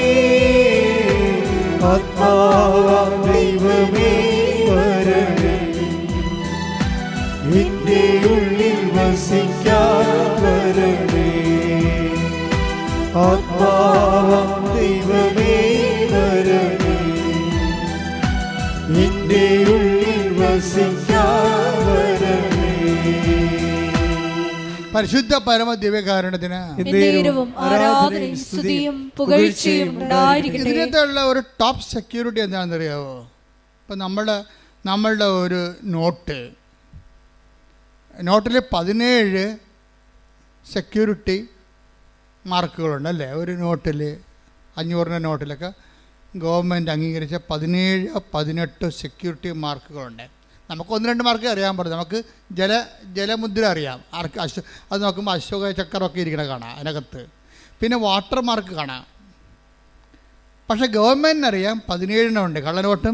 കള്ളനോട്ടും ഒറിജിനൽ നോട്ടും തമ്മിൽ ഗവൺമെൻറ് അംഗീകരിച്ച 17 സെക്യൂരിറ്റി നോട്ടുണ്ട്. അപ്പോൾ 17 സെക്യൂരിറ്റി നോട്ടുണ്ടെങ്കിൽ അതിൻ്റെ അർത്ഥം അത് റിയൽ നോട്ടാണെന്ന്. അതിൻ്റെ മൂല്യം ഇന്ത്യയിൽ മൂല്യം ഉണ്ടാവും, അല്ലെങ്കിൽ നിങ്ങൾ അകത്താവും. വേറെ പ്രശ്നമൊന്നുമില്ല. നിങ്ങളിത് എവിടെ നിന്ന് കിട്ടിയെന്ന് അവർ ചോദിക്കും. റൂട്ട് ചെയ്ത് പിന്നെ പണിയായിരിക്കും. പിന്നെ 10,000 ചോദ്യങ്ങൾ വരണം. അപ്പം ഇതുപോലെ കവന്റ് എന്ന് പറയുമ്പോൾ ഇതുപോലെ കുറേ സെക്യൂരിറ്റി ത്രെഡുകളുണ്ട് ഇതിൻ്റെ അകത്ത്. നിങ്ങളുടെ കയ്യിരിക്കുന്ന സംഭവത്തിന് കണ്ണടയില്ലെങ്കിൽ പണിയാവും. നിങ്ങളുടെ പല ഉടമ്പടിക്കും സെക്യൂരിറ്റി ത്രെഡുകളില്ല ആൾക്കാർക്ക്. ഉടമ്പടി ആദ്യം നമ്മൾ ചെയ്യേണ്ടത് ഈ സെക്യൂരിറ്റി ത്രെഡ് ഉറപ്പ് വരുത്തണം. എന്നുവെച്ചാൽ ഉടമ്പടി എന്താണ് നമ്മൾ ദൈവത്തോട് ചെയ്തിരിക്കുന്നത്, വാഗ്ദാനം ചെയ്തിരിക്കുന്നത്, അത് നമ്മൾ ചെയ്തിട്ടുണ്ടോ എന്ന് ഉറപ്പ് വരുത്തുക. അപ്പോൾ സെക്യൂരിറ്റി ത്രെഡ് ഓക്കെ ആവും. എന്താ കാര്യം ചെയ്തത്? ഇത് ഓക്കെ ആയി കഴിഞ്ഞാൽ പിന്നെ വേറെ ഒരു പ്രശ്നവുമില്ല. ബാക്കി എന്താ കാര്യം? പിന്നെ വേറെ പ്രശ്നമൊന്നുമില്ല, ബാക്കി ദൈവം ചെയ്യേണ്ടതാണ്. നമ്മളുടെ കാര്യം നമ്മുടെ ഭാഗത്ത് നമ്മൾ ഓക്കെ ആയിക്കഴിഞ്ഞാൽ പിന്നെ ഒരു പ്രശ്നമില്ല. ഈ 500 രൂപ നോട്ട് ലോകത്ത് എവിടെ കൊടുത്താലും വാല്യൂ ഉള്ളതാണ്. കാര്യം എന്താണ്? അത് കള്ളനോട്ടല്ല. കവനൻ്റ് അങ്ങനെയാണ്. കവനൻ്റിൻ്റെ സെക്യൂരിറ്റി ത്രെഡുകളെല്ലാം നിങ്ങളുടെ ഇവാഞ്ചലൈസേഷൻ, നിങ്ങളെ ജനങ്ങളെ വിശ്വാസം അറിയിക്കുക, ആതുര സേവനം ചെയ്യുക, വിശുദ്ധിയോട് ജീവിക്കുക, ബൈബിൾ വായിക്കുക, പ്രാർത്ഥനാ ജീവിതം കറക്റ്റ് ചെയ്യുക, കുടുംബത്തിൽ മാന്യമര്യാദയായിട്ട് ജീവിക്കുക, സ്നേഹത്തോടെ ജീവിക്കുക, അവതാരത്തോടെ ജീവിക്കുക, കാരുണ്യത്തോടെ ജീവിക്കുക, അങ്ങനെ ജീവിത രീതി സെക്യൂരിറ്റി ത്രെഡെല്ലാം കീപ്പ് ചെയ്താൽ ഇത് എവിടെ പോയാലും ഏത് കാലത്തും ഇത് വർക്കൗട്ട് ചെയ്യും.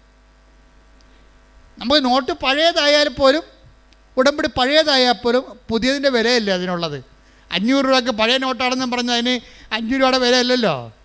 അപ്പോൾ ഉടമ്പടി പഴയതാണെങ്കിലും നിങ്ങൾ പാലിച്ചു പോകണമെങ്കിൽ പുതിയതിൻ്റെ വിലയാണ്. കൈയടിച്ച് സ്തുതിക്കട്ടെ. ഹല്ലേലൂയ, ഹല്ലേലൂയ, ഹല്ലേലൂയ, ഹല്ലേലൂയ, ഹല്ലേലൂയ, പരിശുദ്ധ പരമ ദിവ്യകാരുണ്യത്തിന് അതെന്താ ഇങ്ങനെ പറയാൻ കാരണം വെച്ച് കഴിഞ്ഞാൽ, ഇപ്പം തന്നെ നമുക്ക് സങ്കീർത്തനം എടുത്ത് നോക്കളെ. സങ്കീർത്തനം 89:34. ഞാൻ എൻ്റെ ഉടമ്പടി ലംഘിക്കുകയില്ല, ഞാൻ ഉച്ചരിച്ച വാക്കിന് വ്യത്യാസം വരുത്തുകയില്ല. ദൈവത്തിൻ്റെ ഭാഗത്തുനിന്ന് പറയണതാണ്, നമ്മുടെ ഭാഗത്തുനിന്നല്ലേ. നിങ്ങൾ ഉഴപ്പിയാലും ഞാൻ ഉഴപ്പത്തില്ലെന്ന് പറയണ പച്ച മലയാളത്തിൽ. എന്താ പറയുക? സങ്കീർത്തനം 89:34. എന്താ ഒന്ന് വായിച്ചേ? ഞാൻ എൻ്റെ ഉടമ്പടി ലംഘിക്കുകയില്ല, ഞാൻ എൻ്റെ ഉടമ്പടി ലംഘിക്കുകയില്ല, ഞാൻ ഉച്ചരിച്ച വാക്കിന് വ്യത്യാസം വരുത്തുകയില്ല. അപ്പോൾ ഇത് 100% ഷുവറായിട്ട് അവസാനം വരെ ദൈവം നമ്മുടെ കൂടെ നിൽക്കും. ഇത് രാത്രിയിലാണെങ്കിൽ ദൈവം എന്താ ചെയ്യണത്? വിശ്വസ്തത. അതാ സങ്കീർത്തനം 92:3 പറയണത് എന്താണ്? നിൻ്റെ രാത്രിയിൽ ഞാൻ നിന്നോട് വിശ്വസ്തത കാണിക്കും. അത് കാര്യം നിൻ്റെ രാത്രി എന്ന് പറയുമ്പോൾ കണ്ണ് കാണാൻ പാടില്ലാതെ നടക്കുകയാണ്, ബുദ്ധിയും ബോധവും ഇല്ലാതെ വലിയൊരു മിസ്ഗൈഡ് ചെയ്തുകൊണ്ട് നടക്കും. അന്തന ഇപ്പം നിങ്ങൾ ദൈവത്തിൽ നിന്ന് അകന്നു പോയെന്ന് വിചാരിച്ചോ? എന്തെങ്കിലും തരികട വീട്ടിൽ വന്ന് നിങ്ങൾ അകന്നു പോയെന്ന് വിചാരിച്ചോ? എന്നിട്ട് അന്തനെ വഴി കാണിക്കണ പോലെ ചിലപ്പോൾ നിങ്ങളുടെ അളിയനായിരിക്കും നിങ്ങൾ വഴി കാണിക്കണത്, അല്ലെങ്കിൽ നിങ്ങൾ അയൽവാസി ആയിരിക്കും വഴി കാണിക്കണത്. നിങ്ങൾ എവിടെ കൊണ്ടുപോയി ഉറപ്പിച്ചാലും ശരി, നിൻ്റെ രാത്രിയാണ്. പക്ഷെ നീ ഉടമ്പടി ദൈവം വിശ്വസ്തനായത് കാരണം നീ അഴിഞ്ഞു പോകാൻ, എൻ്റെ നിർമ്മലൻ അഴിഞ്ഞു പോകാൻ അനുവദിക്കുകയില്ല. കൈയടിച്ച് സ്തുതിക്കട്ടെ. ഹല്ലേലൂയ, ഹല്ലേലൂയ, ഹല്ലേലൂയ, ഹല്ലേലൂയ, യേശുവേ നന്ദി. ഹല്ലേലൂയ, ഹല്ലേലൂയ, യേശുവേ ആരാധന, ആരാധന, ഹല്ലേലൂയ, ഹല്ലേലൂയ, ഹല്ലേലൂയ, ഹല്ലേലൂയ, ഹല്ലേലൂയ, യേശുവേ നന്ദി. ഹല്ലേലൂയ, ആരാധന, ആരാധന, യേശുവേ ആരാധന, ആരാധന, ആരാധന, യേശുവേ ആരാധന. അച്ഛൻ നേരത്തെ ഒരു വാക്ക് പറഞ്ഞായിരുന്നു. എന്താ പറഞ്ഞെന്നറിയാവോ? അതായത് ഈ ഉടമ്പടിയുടെ ധ്യാനം അവിടെ ദൈവവചനം മാത്രമല്ല കൈകാര്യം ചെയ്യത്തുള്ളൂ. ഈ ദൈവവചനം മാത്രം കൈകാര്യം ചെയ്യുന്ന കാരണം ദൈവവചനത്തിൻ്റെ തന്നെ ക്വാളിറ്റേറ്റീവിലാണ് ഇത് വർക്കൗട്ട് ചെയ്ത് പോണത്. ഇതുകൊണ്ട് പാസ്റ്റായിട്ടുള്ള ഉടമ്പടി ധ്യാനം, നേരത്തെ പണ്ട് നടന്ന ഉടമ്പടി ധ്യാനങ്ങളില്ലേ, ചിലരെ ദൈവം അതിലൂടെ കമ്മ്യൂണിക്കേറ്റ് ചെയ്യും. അപ്പോൾ അതിൻ്റെ ഡയമെൻഷൻ മാറിയില്ലേ ഉടമ്പടിയുടെ? നമുക്ക് ഉടമ്പടിക്ക് എപ്പോഴും നമ്മൾ അവർക്ക് ഒരു പ്രസൻറ്റ് ഡയമെൻഷനിലെ സാധാരണ മനുഷ്യൻ്റെ വാക്കുകൾക്കുള്ള. ഇപ്പോൾ കഴിഞ്ഞ ദിവസങ്ങളിൽ ജോളി എന്നും പറഞ്ഞ് ഒരു മോള് സാക്ഷ്യം പറഞ്ഞു. അപ്പോൾ ജോളിയുടെ പ്രോബ്ലം എന്താ? ജോളിയുടെ പ്രോബ്ലം എന്ന് പറയണത് കോവിഡ് വന്നപ്പോൾ അവിടെ ഹോസ്റ്റൽ പൂട്ടിപ്പോയി. കോവിഡ് വന്നപ്പോൾ ഹോസ്റ്റൽ പൂട്ടിപ്പോയി, ജീവിക്കാൻ മാർഗ്ഗമില്ല. പക്ഷെ അവൾ ഉടമ്പടിയിലാണ്, അതാണ് സംഭവം. ഹോസ്റ്റൽ പൂട്ടി, ജീവിതമാർഗം പൂട്ടിയെങ്കിലും ജോളി ഉടമ്പടിയിലാണ്. അപ്പോൾ ഒരു ദിവസം പഴയ ധ്യാനം കൂടിക്കൊണ്ടിരിക്കുകയാണ്. കിട്ടിയ ധ്യാനം കൂടിയപ്പോൾ അതിനകത്ത് പറയുന്നുണ്ട്, ഫെബ്രുവരി 26, 27, 25, 26, 27 തീയതികളിൽ നീ അടഞ്ഞുപോയ നിൻ്റെ സ്ഥാപനം തുറന്നു വെക്കുക. ഒരു മെസ്സേജ് പോക്കണ്ടില്ലേ? ഏതോ ഒരു ധ്യാനത്തിൽ അന്ന് കിട്ടിയ ദർശനമാണത്. എന്താ പറഞ്ഞത്? ഫെബ്രുവരി 25, 26, 27 ഈ ദിവസങ്ങളിൽ നിൻ്റെ സ്ഥാപനം അടഞ്ഞു പോയിട്ടുണ്ടെങ്കിൽ ഈ ദിവസം 3 ദിവസം തുറന്നു വെക്കണം. ആ കച്ചവടം പൂട്ടിപ്പോയതായിരിക്കും കേസ് കേട്ടേ, അതിന് വിൽക്കാനേ പറ്റത്തുള്ളായിരിക്കും.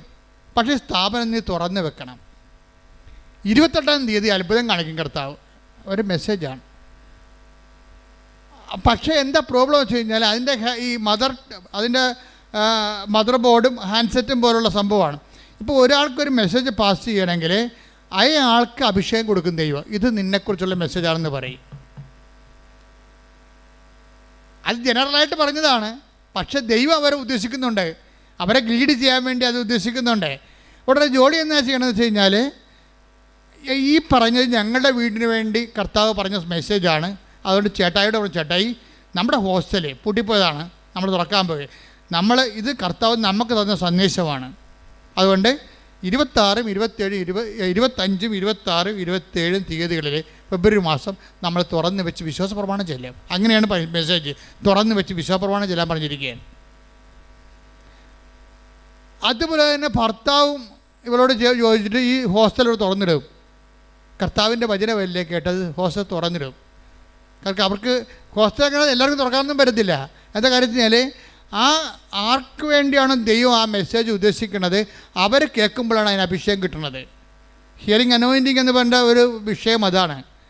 നമുക്ക് ഓൺ ദ സ്പോട്ടിലും കിട്ടും. അതുപോലെ ആരെയാണ് ദൈവം അതുകൊണ്ട് ഉദ്ദേശിക്കുന്നത്, ഇതൊരു ഗൈഡഡ് പോലെയാണ്. മെസ്സേജ് ഗൈഡഡ് ചെയ്തിട്ട് അതിൻ്റെ ഉടമസ്ഥയിലേക്ക് ആ മെസ്സേജ് പോകും. അപ്പോൾ ജോളി ഹസ്ബൻഡിനോട് പറയും, ഇത് നമുക്കുള്ള മെസ്സേജാണ്, ധ്യാനം പഴയതായിരിക്കാം, പക്ഷേ മെസ്സേജ് നമുക്കുള്ളതാണ് എന്ന് കർത്താവ് അവർക്ക് ഒരു ഇൻറ്റിമേഷൻ കൊടുക്കും. ഇതിനിവിടെ ഫെബ്രുവരി 25, 26, 27 തീയതിയിൽ ഹോസ്റ്റൽ തുറന്നിട്ട് വിശ്വപ്രമാണം ചെല്ലുന്നുണ്ടവരും കൂടി. 28-ാം തീയതി എന്തെങ്കിലും സംഭവിക്കുമെന്നല്ല പറയണത്.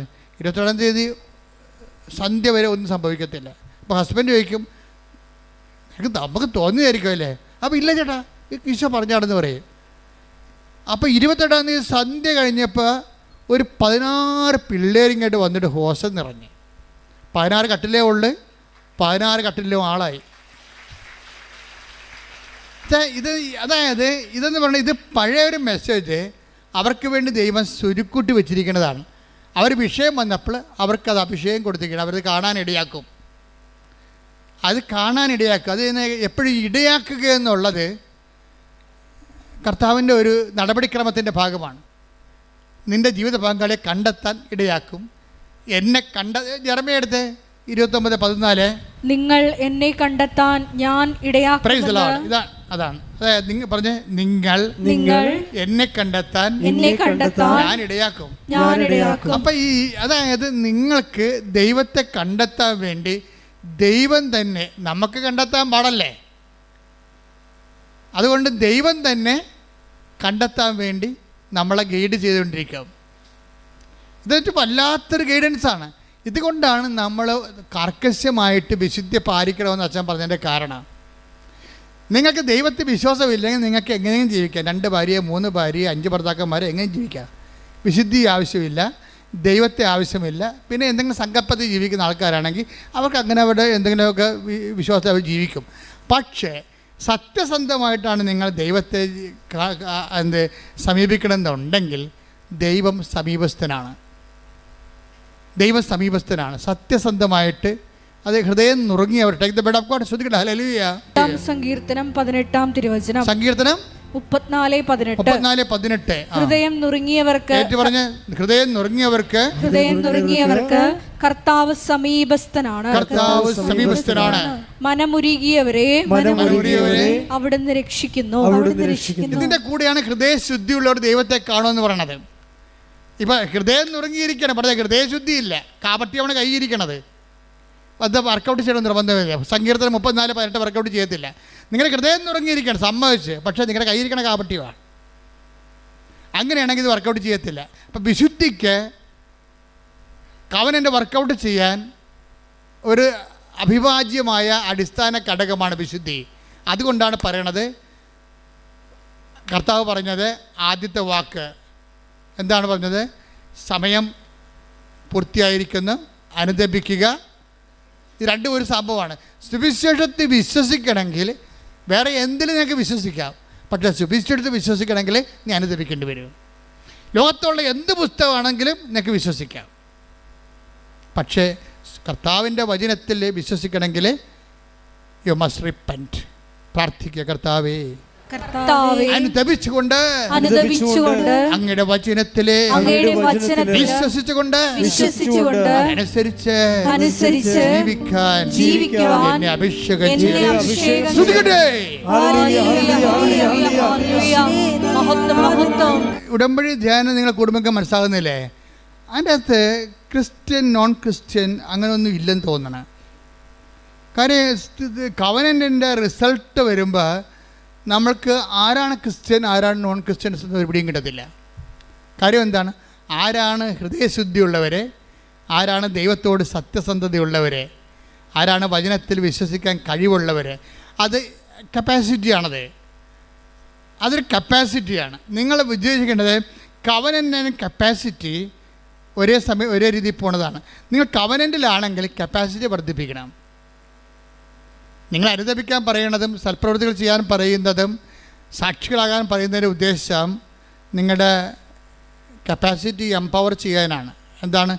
അവൻ്റെ നാമത്തിൽ വിശ്വസിക്കുന്നവർക്കെല്ലാം ദൈവ മക്കളാകാനുള്ള കഴിവ് നൽകി. Take the bed of God. ശ്രദ്ധിക്കട്ടെ. ഹല്ലേലൂയ ഹല്ലേലൂയ ഹല്ലേലൂയ ഹല്ലേലൂയ ഹല്ലേലൂയ യേശുവേ നന്ദി. ഹല്ലേലൂയ ഹല്ലേലൂയ ഹല്ലേലൂയ ഹല്ലേലൂയ ഹല്ലേലൂയ.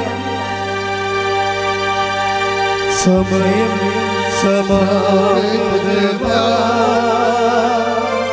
സകലരും അനുദപിക്കൂ. സർവം സമർപ്പിക്കുക. സകലരും അനുതാപിയെ ചേർത്തണയ്ക്കാം. അനുഗമിക്കാം ഒരു ആത്മാവിലോ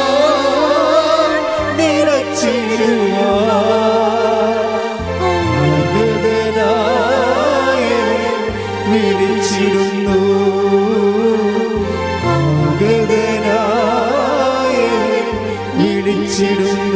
പരിശുദ്ധ പരമ ദിവ്യകാരുണ്യത്തിന് ആരാധനയും സ്തുതിയും പുകഴ്ചയും യോഹന്നാൻ 1:12 തന്നെ സ്വീകരിച്ചവർക്കെല്ലാം തന്നെ സ്വീകരിച്ചവർക്കെല്ലാം തന്റെ നാമത്തിൽ വിശ്വസിക്കുന്നവർക്കെല്ലാം ദൈവമക്കളാകാനുള്ള അവൻ കഴിവ് നൽകി.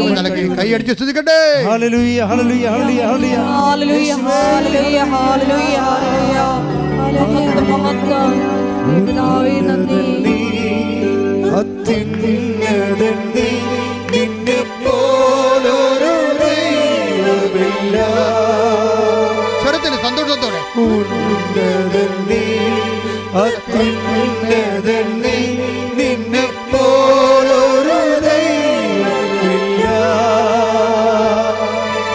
അത്ഭുതവാ അതിശയവാ നീ മാത്രമേ ദൈവമെന്നും. അത്ഭുതവാ അതിശയവാ നീ മാത്രമേ ദൈവമെന്നും. അത് സിമ്പിൾ ഫോർമുലയാണ് പരിശുദ്ധാത്മാവ് നിറയാൻ വേണ്ടി നൽകുന്നത്.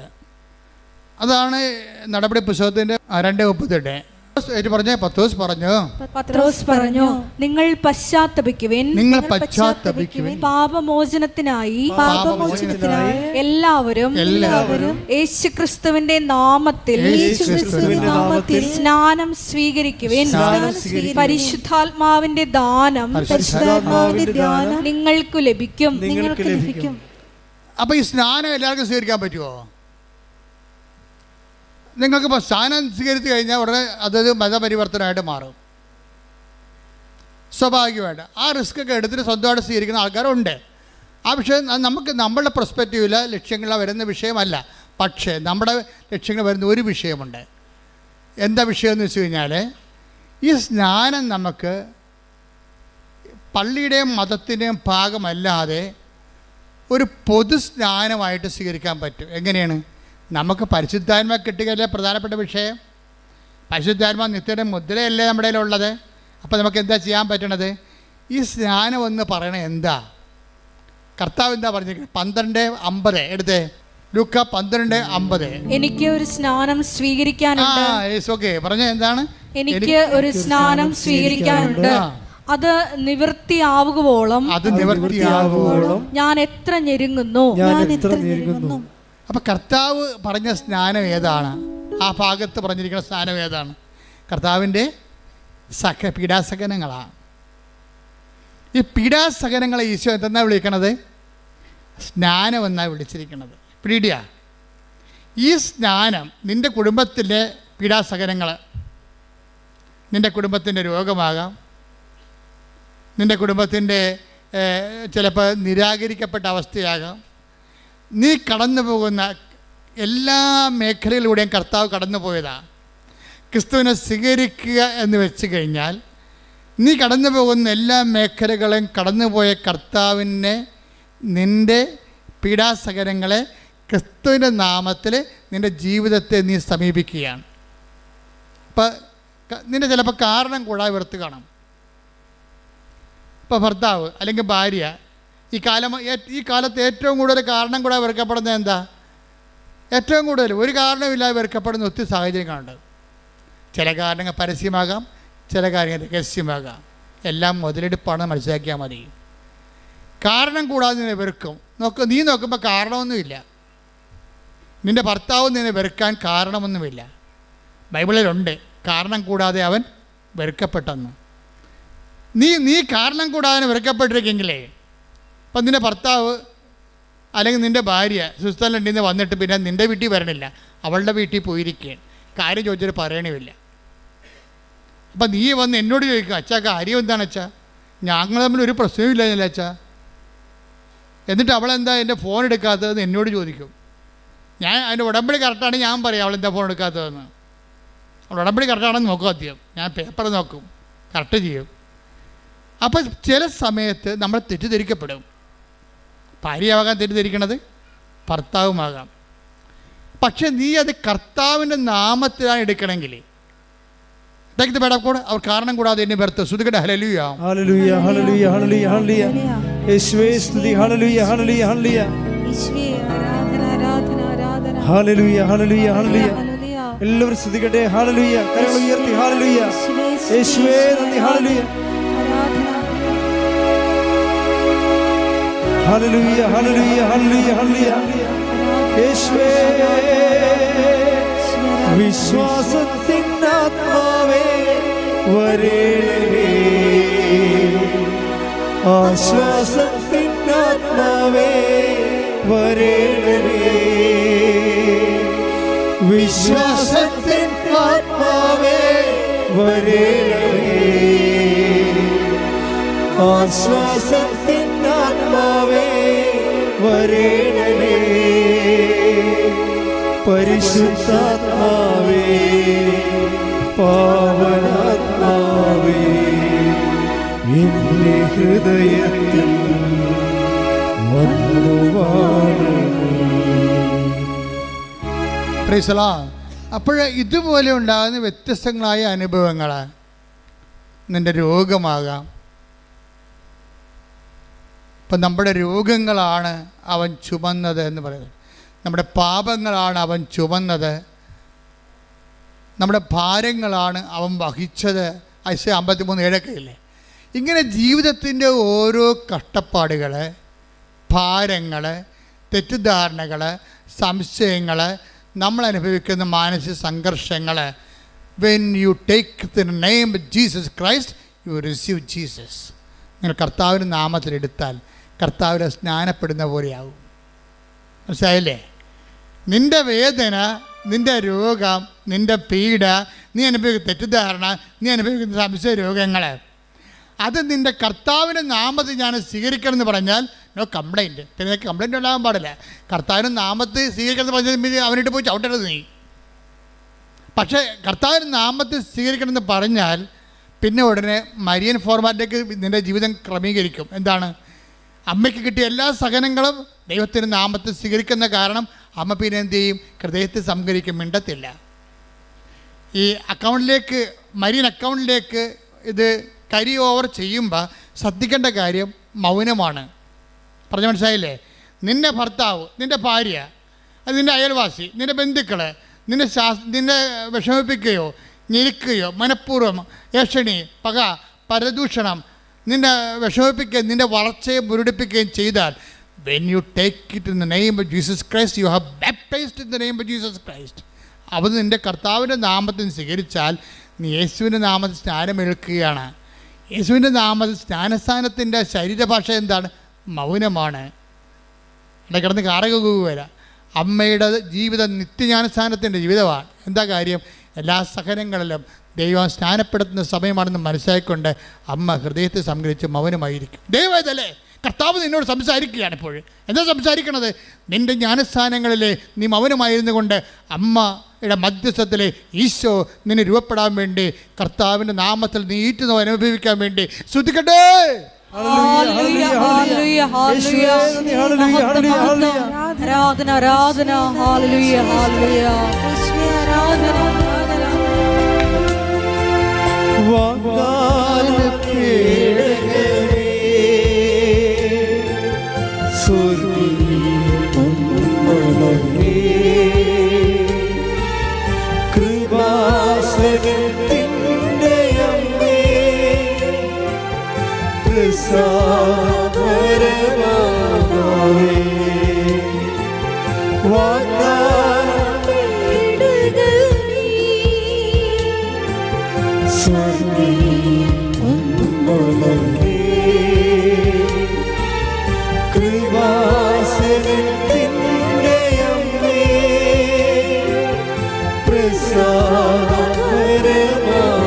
പരിശുദ്ധ പരമദിവ്യകാരുണ്യത്തിന് എന്റെ പ്രിയപ്പെട്ടവരെ, എന്താണ്? നിങ്ങൾ പശ്ചാത്തപിക്കുവിൻ, പാപമോചനത്തിനായി യേശു ക്രിസ്തുവിൻ്റെ നാമത്തിൽ സ്നാനമേൽക്കുവിൻ. അപ്പം നിങ്ങളുടെ സഹനങ്ങളാകുന്ന ജ്ഞാനസ്ഥാനത്തിന് പാപത്തെ മോചിപ്പിക്കാനുള്ള കഴിവുണ്ട്. സഭയിൽ കവദാസ ജീവിതമില്ലാത്ത കഴിക്കാത്തവരെ അച്ഛൻ്റെ വചനങ്ങൾ നിങ്ങൾക്ക് വേണ്ടി ഈശോ സംസാരിക്കണമെന്ന് നിങ്ങൾ മനസ്സിലാക്കണം. എന്തെങ്കിലും പാപങ്ങൾ കുമ്പസാരിക്കാൻ പറ്റാത്ത സാഹചര്യമാണ് നിങ്ങൾക്കുള്ളത്, പക്ഷേ നിങ്ങൾക്ക് പാപാവസ്ഥയുണ്ട്. നിങ്ങൾ എന്താ ചെയ്യേണ്ടത്? നിങ്ങളുടെ സഹനങ്ങളെ കർത്താവിൻ്റെ ജ്ഞാനസ്ഥാനമായിട്ട് എടുത്തുകൊണ്ട് യേശുവിൻ്റെ നാമത്തിൽ കാഴ്ചവെച്ചുകൊണ്ട് എൻ്റെ പാപത്തിന് ഞാൻ എൻ്റെ സഹനം കൊണ്ട് പരിഹാരം ചെയ്തുകൊണ്ട് കർത്താവിനെ ആത്മാവിനെ സ്നാനപ്പെടുത്തുന്നത് പ്രാർത്ഥിച്ചുകൊണ്ട് സ്തുതിക്കട്ടെ.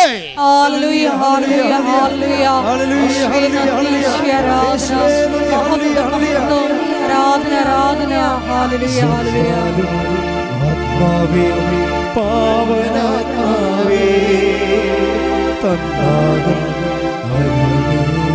സ്വർഗാരൂപി വന്നാലും ആത്മാവേ, പാവനാത്മാവേ, തന്നാലും സ്വർഗാരൂപി വിശ്വാസത്തിനാത്മാവേ വരേണമേ, ആശ്വാസത്തിനാത്മാവേ വരേണമേ, വിശ്വാസത്തിനാത്മാവേ വരേണമേ, ആശ്വാസത്തിനാത്മാവേ വരേണമേ, പരിശുദ്ധാത്മാവേ, പാവനാത്മാവേ, എൻ്റെ ഹൃദയത്തിൽ വന്നു വാഴണേ. അത് വിശ്വാസത്തിലാണ് ഈ സ്നാനം ആൾക്കാർ ചെയ്യണത്. നമ്മുടെ സങ്കടങ്ങളെ, നമ്മുടെ ക്ഷതങ്ങളെ മാനസികമായി ശാരീരികമാകാൻ അത് നമ്മൾ കർത്താവിൻ്റെ നാമത്തിൽ ഏറ്റെടുത്ത് കഴിയുമ്പോൾ നീ ഒരു സഹനത്താൽ ആത്മീയ സ്നാനം പ്രാപിച്ചുകൊണ്ട് കർത്താവിൻ്റെ ആത്മാവിനും അനുഗ്രഹത്തിനും നീ അവകാശിയായി മാറുന്നെന്നാണ് ഇപ്പോൾ നൽകിക്കൊണ്ടിരിക്കുന്ന ഉപദേശങ്ങൾ. കഴിഞ്ഞ ദിവസം കൊണ്ട് സാക്ഷിയുണ്ടായി. അവിടെ സാക്ഷി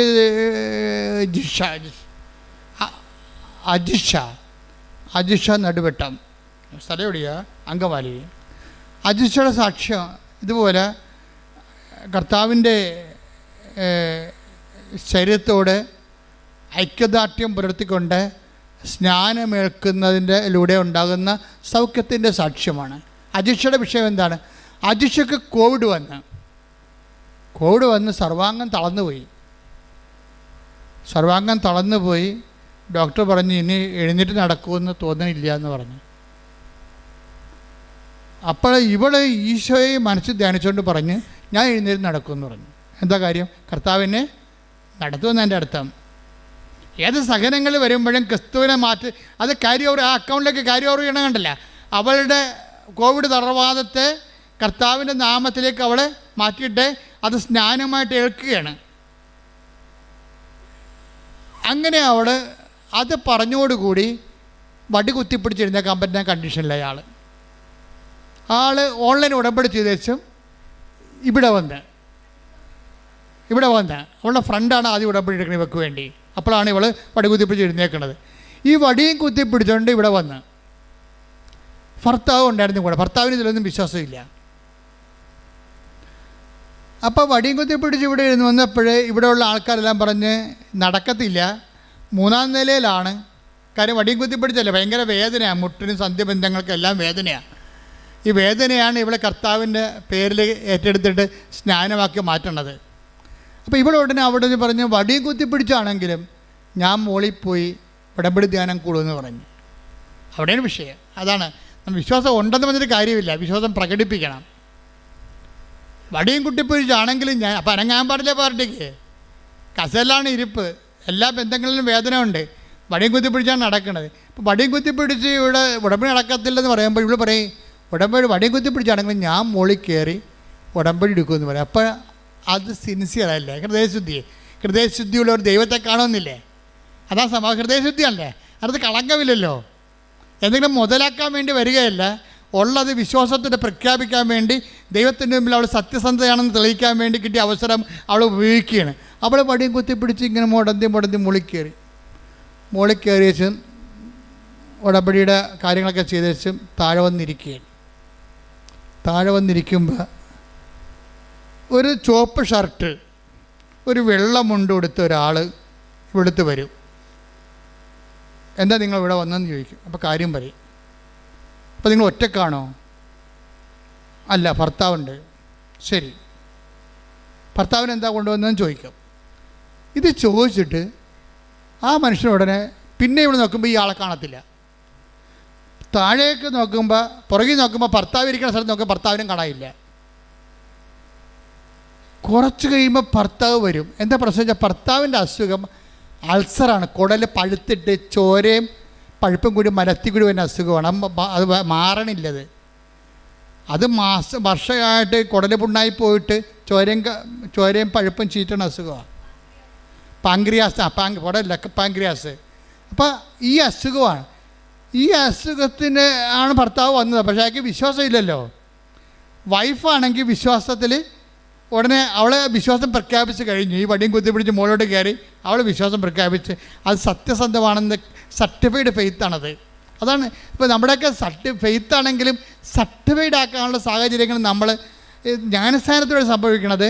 നമ്മുടെ വേദന, കഷ്ടപ്പാട് വിശ്വാസം പ്രഖ്യാപിച്ച് ഈശോയുടെ നാമത്തെ ആക്കിക്കെടുത്തു കഴിഞ്ഞാൽ ഉടനെ ആത്മാവൻ ലഭിക്കും. അപ്പോൾ അത് സർട്ടിഫൈഡ് ആവും. ഇവിടെ ഫെയ്ത്ത് സർട്ടിഫൈഡ് ആയി കഴിഞ്ഞപ്പോഴാണ് ഈ സംഭവം നടക്കുന്നത്. ഇയാൾ നിൻ്റെ ഭർത്താവ് നിൻ്റെ കൂടെ ഉണ്ടോ എന്ന് ചോദിച്ചില്ല. തിരിഞ്ഞു നോക്കുമ്പോൾ ഭർത്താവിനെ കാണാനില്ല. ഭർത്താവിന് ആ സമയത്ത് സംഭവിച്ചത് എന്താണ്? പെട്ടെന്ന് ഒരു വേദന വന്നിട്ട് ഇവൻ ബാത്റൂമിൽ പോയി. തിരിച്ചു വന്നിട്ട് ഇവൻ സന്തോഷത്തോടെയാണ് വരണത്. കാര്യം ബാത്റൂമിൽ വെച്ച് അവന് ഇതെല്ലാം പഴുപ്പും ചോരയെല്ലാം പോയി കഴിഞ്ഞപ്പോൾ അവൻ ജീവിതത്തിൽ ഒരിക്കലും അനുഭവിക്കാത്ത ഒരു സന്തോഷം. എന്നുവെച്ചാൽ ഈ രോഗം സുഖപ്പെട്ടത് അവൻ്റെ ശരീരത്തിൽ അവന് ഫീൽ ചെയ്യും. അത് ഫീൽ ചെയ്യും. അവൻ്റെ പേര് അജി വന്നിട്ട് പറയും, ഇനി ഇങ്ങനെ സംഭവം ഉണ്ടായി, ഇപ്പം എനിക്ക് നല്ല സുഖമാണ്. ഇപ്പം വരാൻ അറിയാമല്ലോ, ഈ പാങ്ക്രിയാസ് പഴുത്ത ആളെ കൊണ്ടുവരുമ്പോൾ അറിയാമല്ല എന്താ വകുപ്പിലേക്ക് വരണമെന്ന്. അതെല്ലാം സെക്കൻഡുകൾക്കുള്ളിൽ മാറി ഇവൻ ഓക്കെ ആവും. ഇന്ന് വരെ ആ അസുഖവനില്ല. ആ സാക്ഷി നിങ്ങൾ കിടപ്പുണ്ട്. എന്താ സംഭവിച്ചത്? ഇവളാണെങ്കിൽ ഈ അജിഷ എന്ന് പറയുന്നതാണെങ്കിൽ ഉടമ്പടി എടുത്തോടുകൂടി അവളുടെ രോഗം വടിയും കുത്തിപ്പിടിച്ച് നടന്ന ആൾ വടിയെല്ലാം മാറ്റി ആൾ ഓക്കെയായി വണ്ടിയെ പോകാൻ തുടങ്ങിയ അവസ്ഥ. സ്വന്തമായിട്ട് സ്കൂട്ടർ ഓടിക്കാൻ തുടങ്ങി. സ്കൂട്ടർ ഓടിച്ചിട്ട് അവൾ 3 കൊല്ലമായിട്ട് അവൾക്ക് ജോലിയില്ല. 3-ാമത്തെ കൊല്ലം ശരിക്കും ഇയർ ബാക്ക് ആയില്ലേ, എന്നിട്ട് ഒരു നേഴ്സായിട്ട് അവൾ അപ്പോയിൻറ്റഡ് ആയി, ജോലിയായി. പടപടാന്നാണ് ഈശോ. അതായത് ഒരിക്കൽ നീ വിശ്വാസം സത്യസന്ധമാണെന്ന് പ്രഖ്യാപിച്ചു കഴിഞ്ഞാൽ ദൈവം ആരാണെന്ന്, ദൈവത്തിൻ്റെ നാമം എന്താണെന്ന്, യേശുവിൻ്റെ നാമത്തിൽ സ്നാനപ്പെട്ട് കഴിഞ്ഞാൽ ഉണ്ടാകുന്ന നിത്യസൗഖ്യം എന്താണെന്ന്, ശരീരസൗഖ്യം എന്താണെന്ന് നമ്മൾ തിരിച്ചറിയും. ഇതെന്ന് പറഞ്ഞാൽ ആരാണ്? ആർക്കും വേണമെങ്കിൽ അവരെ, അതായത് ഒരു മതത്തിൻ്റെ ഭാഗമല്ലാതെ നിന്നുകൊണ്ട് തന്നെ ക്രിസ്തുവിൻ്റെ ഭാഗമായിക്കൊണ്ട് ഇവിടെ സന്തോഷത്തോടെയും കരുത്തോടെയും നിത്യരക്ഷയോടെ ജീവിക്കാനുള്ള സാധ്യതകൾ നിങ്ങൾ സ്വയമായിട്ട് പ്രവർത്തനത്തിൻ്റെ സത്യസന്ധതയിലൂടെ കണ്ടെത്തേണ്ടതാണ്. ശ്രുതിക്കട്ടെ ഹല്ലേലൂയ. ഹല്ലേലൂയ ഹല്ലേലൂയ ഹല്ലേലൂയ. ആരാധന. ഹല്ലേലൂയ ഹല്ലേലൂയ. ആലയത്തിലുള്ള അങ്ങയുടെ ജീവിക്കുന്ന സാന്നിധ്യത്തിന് നന്ദി പറയുന്നു. ഞാനിങ്ങനെ നിങ്ങളുടെ ഓരോ മനുഷ്യരുടെ അനുഭവങ്ങളിൽ പോയാണ് സുവിശേഷ വ്യാഖ്യാനിക്കുന്നത്. അപ്പം ഞാൻ പറഞ്ഞു നിങ്ങളോട് ഒരു മതത്തിൻ്റെ ഭാഗമാണ്, നിങ്ങളോട് പറയും അച്ഛൻ മതം ഉപേക്ഷിക്കാൻ പറഞ്ഞാൽ നിന്നവർ നിങ്ങൾ ജനിച്ച മതത്തിൽ, വിശ്വാസത്തിൽ, സംസ്കാരത്തിൽ, അത് സംസ്കാര രീതിയിൽ ജീവിച്ചു പോകും. പക്ഷെ ക്രിസ്തുവിനെ സ്വീകരിക്കണം ഇതുമായിട്ട് ഒരു ബന്ധമുള്ള കാര്യമല്ല. ക്രിസ്തുവിനെ സ്വീകരിക്കാൻ നിങ്ങൾക്ക് വേണ്ടത് അനുതാപവും അവൻ്റെ നാമത്തിലുള്ള വിശ്വാസവും ആ വിശ്വാസത്തിനനുസരിച്ചുള്ള പ്രവർത്തനങ്ങളുമാണ്. ഞങ്ങളെ പിന്നെ ഔദ്യോഗിക സഭയിലെ അംഗങ്ങൾ അത് ജന്മനായി ഞങ്ങൾക്ക് ദൈവം ആ ഒരു കൃപ തന്നതാണ്. കൗദാസ്യ ജീവിതം കുമ്പസാരിക്കാനും വിവാഹം എന്ന കുദാശ കുഞ്ഞുങ്ങളെ പുണ്യഭവന വളർത്താൻ കൗദാസ്യവുമായിട്ട് ഐക്യപ്പെട്ടുകൊണ്ട് ഒരു കൂദാശ ജീവിതം നയിക്കാൻ വേണ്ടി ക്രിസ്തു സ്ഥാപിച്ച സഭയിൽ ഞങ്ങൾക്ക് പട്ടാഭിഷേകം തന്നു. അത് ഒരു ദൈവകൃപയാണ്. അതിൽ ഞങ്ങൾക്ക് ഭയങ്കര സന്തോഷവും അഭിമാനവും ഉണ്ട്. പക്ഷേ അതിലേക്ക് നിങ്ങളെ 0 പോയിൻ്റ് നിൽക്കുന്ന ആൾക്കാർ ആ സങ്കീർണതയിലേക്ക് വരുന്നതിന് ഇറ്റ് വിൽ ടേക്ക് ടൈം. അത് ചിലപ്പോൾ അങ്ങനെ വരണമെന്ന് ദൈവം ചിലപ്പോൾ അങ്ങനെ അനുവദിക്കത്തുമില്ല. അങ്ങനെ ഒരു സാഹചര്യം ചിലപ്പോൾ നിങ്ങൾക്ക് അനുവദിക്കത്തില്ല, അങ്ങനെ ഒരു സാഹചര്യം നിങ്ങൾക്ക് ഉണ്ടാവത്തില്ല. അങ്ങനെ ജീവിത സാഹചര്യം പ്രതികൂലമാണെങ്കിലും ക്രിസ്തുവിനെ സ്വീകരിക്കാനുള്ള വിഷയങ്ങൾ ലളിതമാണ്. അപ്പം മാതാവിൻ്റെ നിങ്ങളുടെ ജീവിതത്തിൻ്റെ കാര്യം നമ്മുടെ ദുഃഖങ്ങളാണ് അവൻ ചുമന്നത്. സകല മനുഷ്യർക്ക് വേണ്ടിയുള്ള സന്തോഷത്തിൻ്റെ സദ്വാർത്ത എന്ന് പറയുമ്പോൾ അത് ക്രിസ്ത്യാനികൾക്ക് വേണ്ടി മാത്രമുള്ളതല്ലെന്നാണ് ഞാനീ പറഞ്ഞതിൻ്റെ രത്നച്ചുരുക്കം. കർത്താവ് ജനിച്ചപ്പോൾ മാലാഖ നൽകിയ മംഗളവാർത്തയിൽ ഒന്ന് സകല മനുഷ്യർക്കും വേണ്ടിയുള്ള സന്തോഷത്തിൻ്റെ സദ്വാർക്ക്. That is I am proclaiming. സുവിശേഷത്തിൽ മാലാഖ എന്നാണ് ഇടയന്മാരോട് പറഞ്ഞത്, യഹൂദന്മാരല്ലാത്തവരോട് പറഞ്ഞത്. എന്താ പറഞ്ഞത്? ഇത് ക്രിസ്തു സകല മനുഷ്യർക്ക് വേണ്ടിയുള്ള സന്തോഷത്തിൻ്റെ സദ്വാർത്ത. അതേ ഞാൻ പറഞ്ഞിട്ടുള്ളൂ.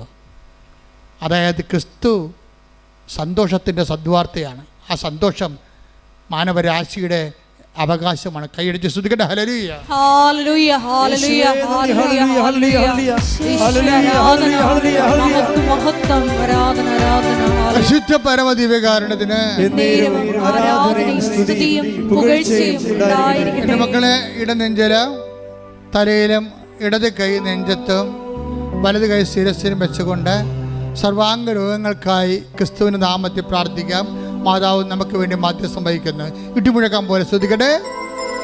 കർത്താവേ, നിന്റെ ഉന്നതമായ നാമത്തിന് സ്വസ്ഥം ചെയ്യുന്നു. കർത്താവേ, നിന്റെ വിശുദ്ധ പൗരോഹിത്യത്തെ മഹത്വപ്പെടുത്തണമേ. കർത്താവേ, സഭയിലുള്ള സാന്നിധ്യം പ്രകടമാക്കണമേ. അടിപ്പിണർ പോലെ വൈതാക്കാലം പോലെ ദൈവികമായ ശക്തി ഉച്ചമുതൽ ഉള്ളംകാലം വരെ ഈശോയുടെ നാമത്തിൽ അടിപ്പിണർ പോലെ കർത്താവേ പ്രസരിക്കട്ടെ എന്ന് പ്രാർത്ഥിക്കുന്നു. ഞങ്ങളും ഞങ്ങളുടെ പൂർവികരും അങ്ങയുടെ തിരുസന്നിധി ചെയ്തു പോയ നിന്ദാപമാനങ്ങളെ ഓർത്തുകൊണ്ട് കർത്താവേ അങ്ങയുടെ തിരിച്ചോരെ ഓർത്തുകൊണ്ട് കണ്ണു തോന്നണമെന്ന് പ്രാർത്ഥിക്കുന്നു. കർത്താവേ, നിന്റെ തിരുമുറുവാർന്ന് വലതുകരം ആഴപ്പെടുതാഴ്ന്ന അത്ഭുതകരം ഓരോ മുഴകളെ സ്പർശിക്കണമേ, ഓരോ സിസ്റ്റുകളെ സ്പർശിക്കണമേ, ക്യാൻസറിനെ സ്പർശിക്കണമേ, ഓരോ അവയവങ്ങളുണ്ടാകുന്ന രോഗങ്ങളെ സ്പർശിക്കണമേ. ഓരോ കോശങ്ങളെയും കർത്താവിൻ്റെ വിശുദ്ധമായ രക്തത്താൽ കഴുകണമേ. ഞരമ്പുകളെ കഴുകണമേ. പാദരോഗികളെ, കിഡ്നി രോഗികളെ, ഹൃദയരോഗികളെ, തൊഴിൽ അസുഖങ്ങളെ, തൊണ്ട അസുഖങ്ങളുള്ളത്, സ്പോണ്ടിലോസിന് അസുഖമുള്ളവരെ, തലച്ചോറിന് രോഗങ്ങളുള്ളവരെ, ശ്വാസകോശങ്ങൾക്ക് രോഗങ്ങളുള്ളവർ, ബ്രസ്റ്റിന് രോഗങ്ങളുള്ളവർ, ഉദര രോഗങ്ങൾ, പാങ്ക്രിയാസ് രോഗങ്ങൾ, ശ്വാസകോശ രോഗങ്ങൾ യേശു ക്രിസ്തുവിന്റെ ഉന്നതമായ നാമത്തില് മാറിപ്പോട്ടെ.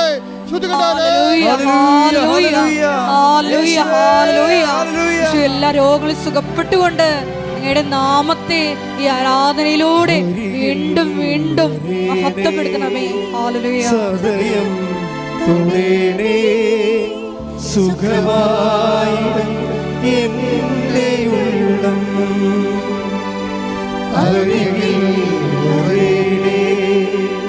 സദയം തുടരേ സുഖമായി എന്റെ ഉള്ളം.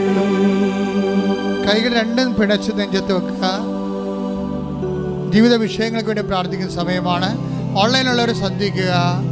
ജോലിയില്ലാത്തവര്, വീടില്ലാത്തവര്, വഴിയില്ലാത്തവര്, വിദേശങ്ങളിൽ ജയിലിൽ അകപ്പെട്ടിരിക്കുന്നവര്, വിദേശ ജോലിക്ക് തടസ്സമുള്ളവര്, വിദേശത്ത് ജോലി നഷ്ടപ്പെട്ടവര്, എല്ലാവരും ഓർത്ത് പ്രാർത്ഥിക്കുന്ന, നിങ്ങളെ വേദനിപ്പിക്കുന്നവര്, ജോലി സ്ഥലങ്ങളിൽ നിങ്ങളെ മാനസികമായി പീഡിപ്പിക്കുന്നവര് എല്ലാവരും വിശുദ്ധമായ രക്തത്താൽ കർത്താവ് തളിക്കപ്പെടട്ടെ. കർത്താവെ, ജോലി നാട്ടിലില്ലാത്തവര്, പരീക്ഷ എഴുതി നിൽക്കുന്നവര്, റിസൾട്ട് പ്രതീക്ഷിക്കുന്നവര്, പരീക്ഷ ചില തോറ്റുപോയിട്ടുണ്ടെങ്കിൽ അവരെ സംബന്ധിച്ച് പ്രാർത്ഥിക്കുന്നു. അവരുടെ ജീവിതത്തെ സംബന്ധിച്ച് പ്രാർത്ഥിക്കുന്നു. അവരുടെ കാൽക്കുലേഷൻ സംബന്ധിച്ച് പ്രാർത്ഥിക്കുന്നു. ജീവിതത്തിൻ്റെ ഓരോ വിഷയങ്ങളിൽ ഒരു തീരുമാനം എടുക്കാനുള്ളവർ പ്രത്യേക ഡേറ്റുകൾ ഓർക്കുക.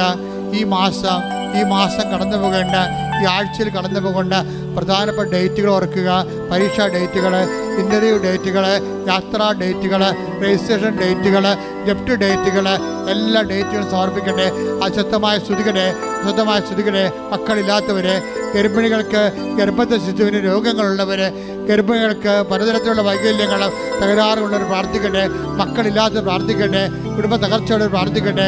ഡൈവേഴ്സ് അയക്കുന്നവർ പ്രാർത്ഥിക്കട്ടെ. കോടതി കേസുള്ളവർ പ്രാർത്ഥിക്കട്ടെ. ഇടിമുഴക്കം പോലെ സ്തുതിക്കട്ടെ. ഹല്ലേലൂയ. എല്ലാ ജീവിത ദുരിതങ്ങളും തടസ്സങ്ങളും നീങ്ങിപ്പോയിക്കൊണ്ട് അങ്ങയുടെ നാമത്തെ ആരാധനയിലൂടെ വീണ്ടും വീണ്ടും മഹത്വപ്പെടുത്തണമേ. ഹല്ലേലൂയ. എല്ലാവരും മുട്ടേന്നിക്കുക. മരിയൻ ഉടമ്പടിയിലൂടെ പ്രഭാതത്തിൽ അങ്ങ് ഞങ്ങളോട് കാണിക്കുന്ന കാരുണ്യത്തിനും രാത്രിയിൽ പ്രദർശിപ്പിക്കുന്ന വിശ്വസ്തതയ്ക്കും നന്ദി പറയുന്നു. അനുദപിച്ച് സുവിശേഷത്തിൽ വിശ്വസിച്ചുകൊണ്ട് ദൈവ കൃപ കരയേറ്റുവാൻ ഞങ്ങളെ ഓരോരുത്തരെയും ഇടയാക്കണമേ എന്ന് പ്രാർത്ഥിച്ചുകൊണ്ട് ശിരസ് നമിച്ച് നമുക്ക് ദിവ്യകാരുണ്യനാഥൻ്റെ ആശീർവാദം സ്വീകരിക്കാം.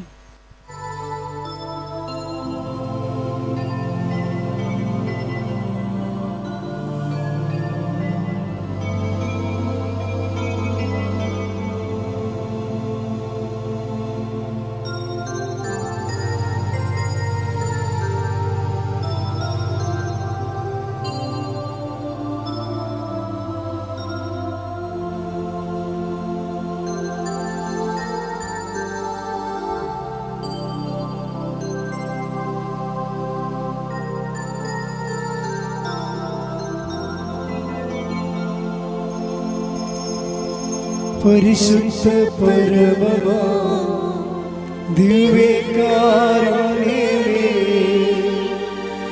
എന്നുമെന്നും അങ്ങേയ്ക്കാരാധന. പരിശുദ്ധ പരമമാ ദിവ്യകാരുണ്യമേ, എന്നുമെന്നും അങ്ങേയ്ക്കാരാധന. പരിശുദ്ധ പരമമാ ദിവ്യകാരുണ്യമേ, എന്നുമെന്നും അങ്ങേയ്ക്കാരാധന.